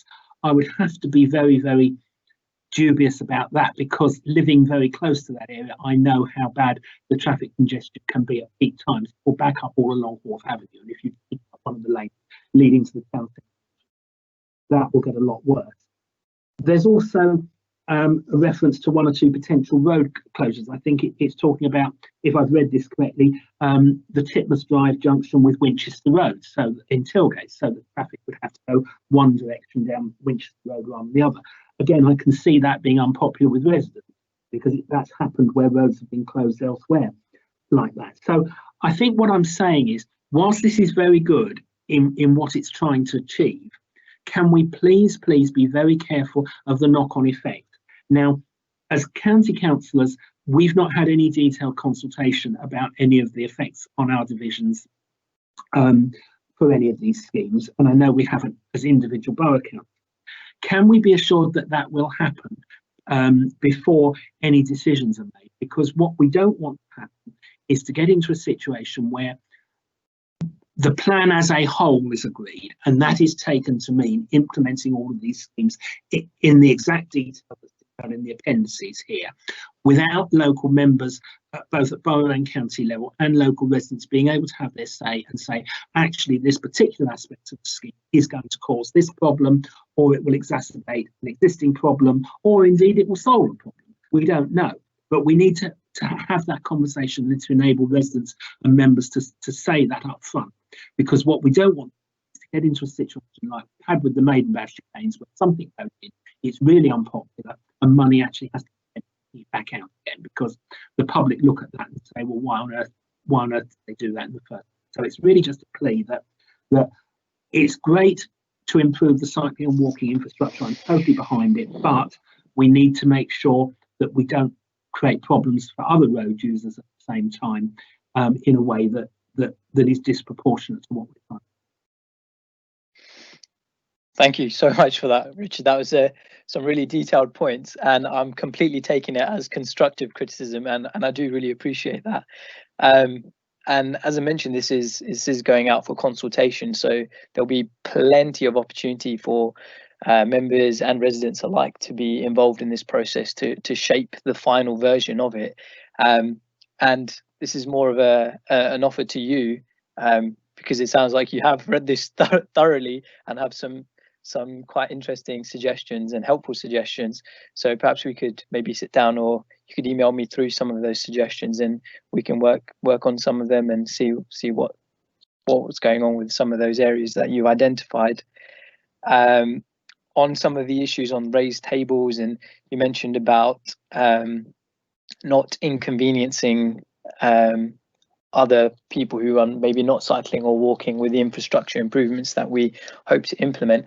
I do know that there was quite a thorough analysis to identify what kind of physical improvements would be put in place, and that was there was consideration that was taken to ensure that those were only implemented in areas where it was possible to do so without causing major issues. And perhaps Louise can go into some more detail on some of the other issues that you raised around shuttle systems and chicanes.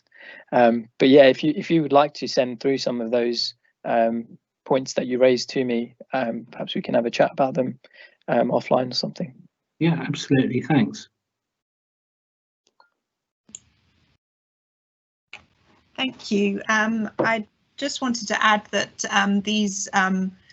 the suggested improvements are just high-level ideas at this stage, because they're really putting together a plan that we can then use to apply for funding for schemes, and that when it comes to actually taking them forward, we would have to do much more detailed design work, which would flush out some of the more sort of intricate details that can be discussed. So some of the ideas these are not the only ways of achieving some of the routes that we were looking at, but they are the high level ideas, that we've assessed would create the right sort of quality cycling infrastructure that's required, but there may be other solutions. So it's more about the alignments of the routes to reflect those movement corridors that we'd identified, and high level costings for designs that we can then take forward to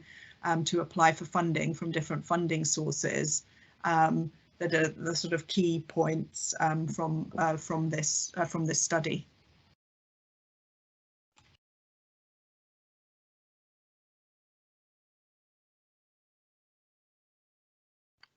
Councillor Bob Burgess. Thank you very much. The thought just did occur to me just now that there's a lot of pressure coming from people to allow these electric scooters to be used by people, so they're not cycling there. You must have seen them. They're mainly sort of seems to me to be older teenagers that are currently who are using them. And I think as time goes on, there's going to be more and more pressure that these become allowed on cycle routes and things like that. But it seems to me that the people who are using electric scooters would have different possible problems than people who are on bicycles. And I think that's something that maybe needs to be in the back of our minds as this work is taken forward. I don't know what the solution is. Perhaps my own personal view would be we get rid of electric scooters altogether. But that's, I don't think we're going to go down there, because you can't uninvent the wheel. I do think, you know, perhaps consideration is going to have to be needed for this as we go forward. Okay. Yeah, thanks, Bob. I'm not sure we can actually ban electric scooters ourselves, but yeah, it's something worth thinking about. Not banning scooters, I mean thinking about using our infrastructure, how the infrastructure is placed for the electric scooters, etc., alongside bicycles and walking.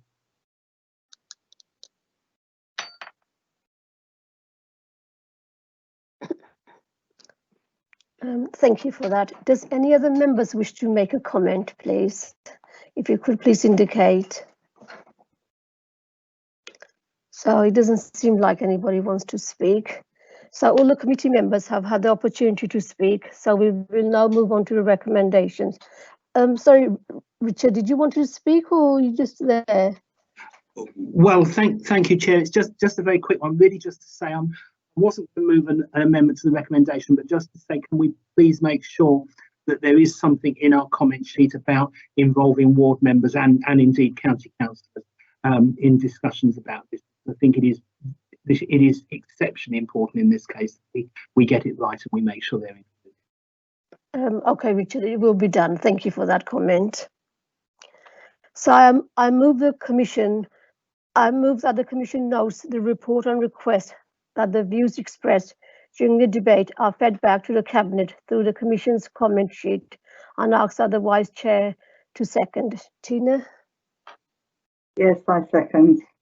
Thank you very much. And is that all agreed by everyone? Thank you. Okay, now we come to the end of our agenda. I would like to thank you, all the officers, thank you very much for all your, I know forward report, I was going to do that second. Oh, sorry, I was going to.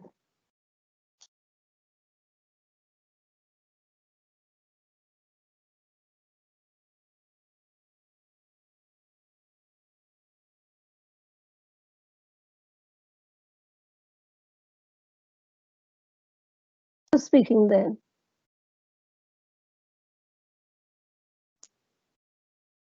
Okay, we come to the forward plan now then.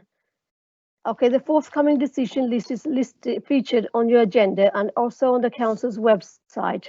I will ask the Democratic Service Team, Heather, to list those that have been referred.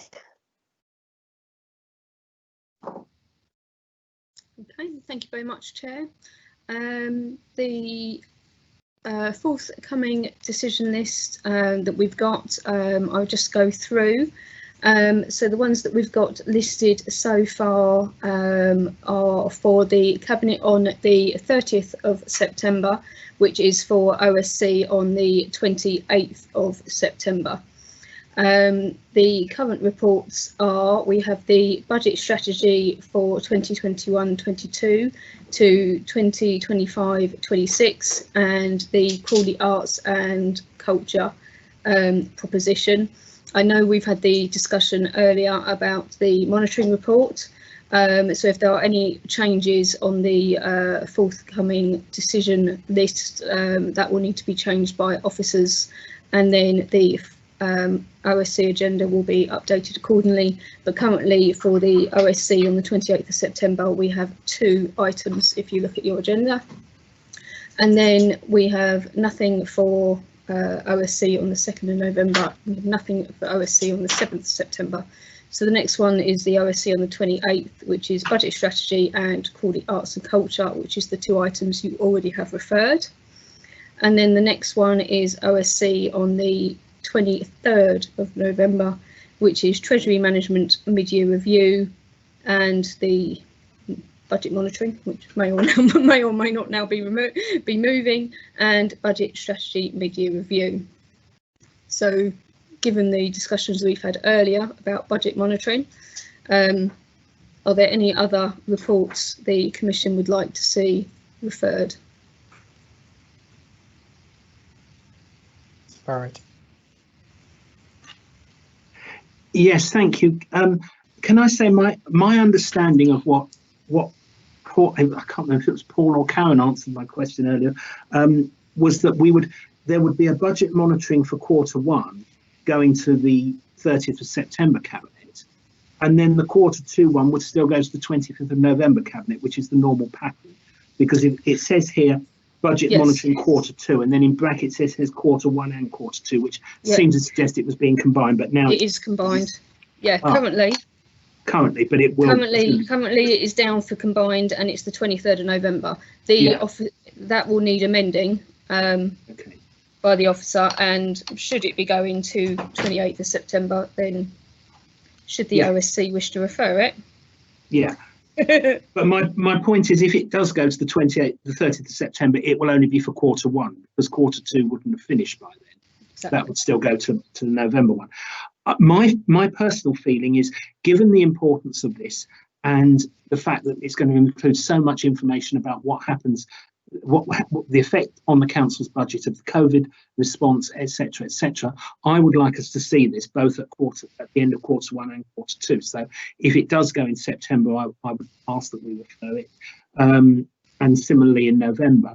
And I also think in November there's the budget strategy mid-year review, and it's always struck me as odd that it's written in the Constitution under policy framework that we look at Treasury management midway through the year, but there's no requirement to look at the budget strategy. And actually, if you're looking at one, you should be looking at the other. So I personally would like both of those that aren't highlighted on the 23rd of November to come to us, along with the one in September if it is separated. That would be my feeling. The OSC has the budget strategy as a PFD. It doesn't have the mid-year review as a PFD. Okay. Well, it's just my request would be that we see both of those this year, given the situation, and also the one in September, if the one in September happens.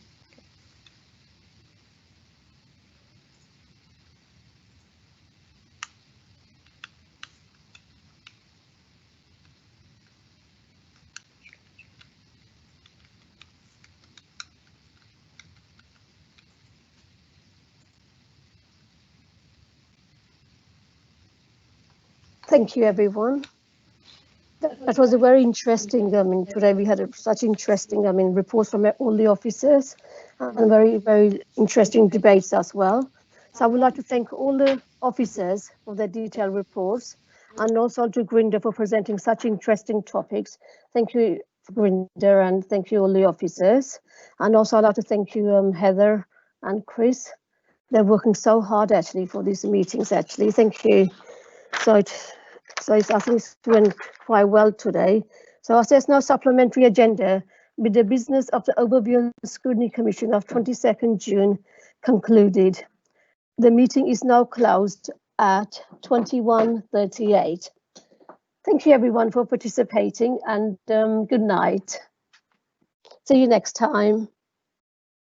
Bye-bye. Good night, everybody.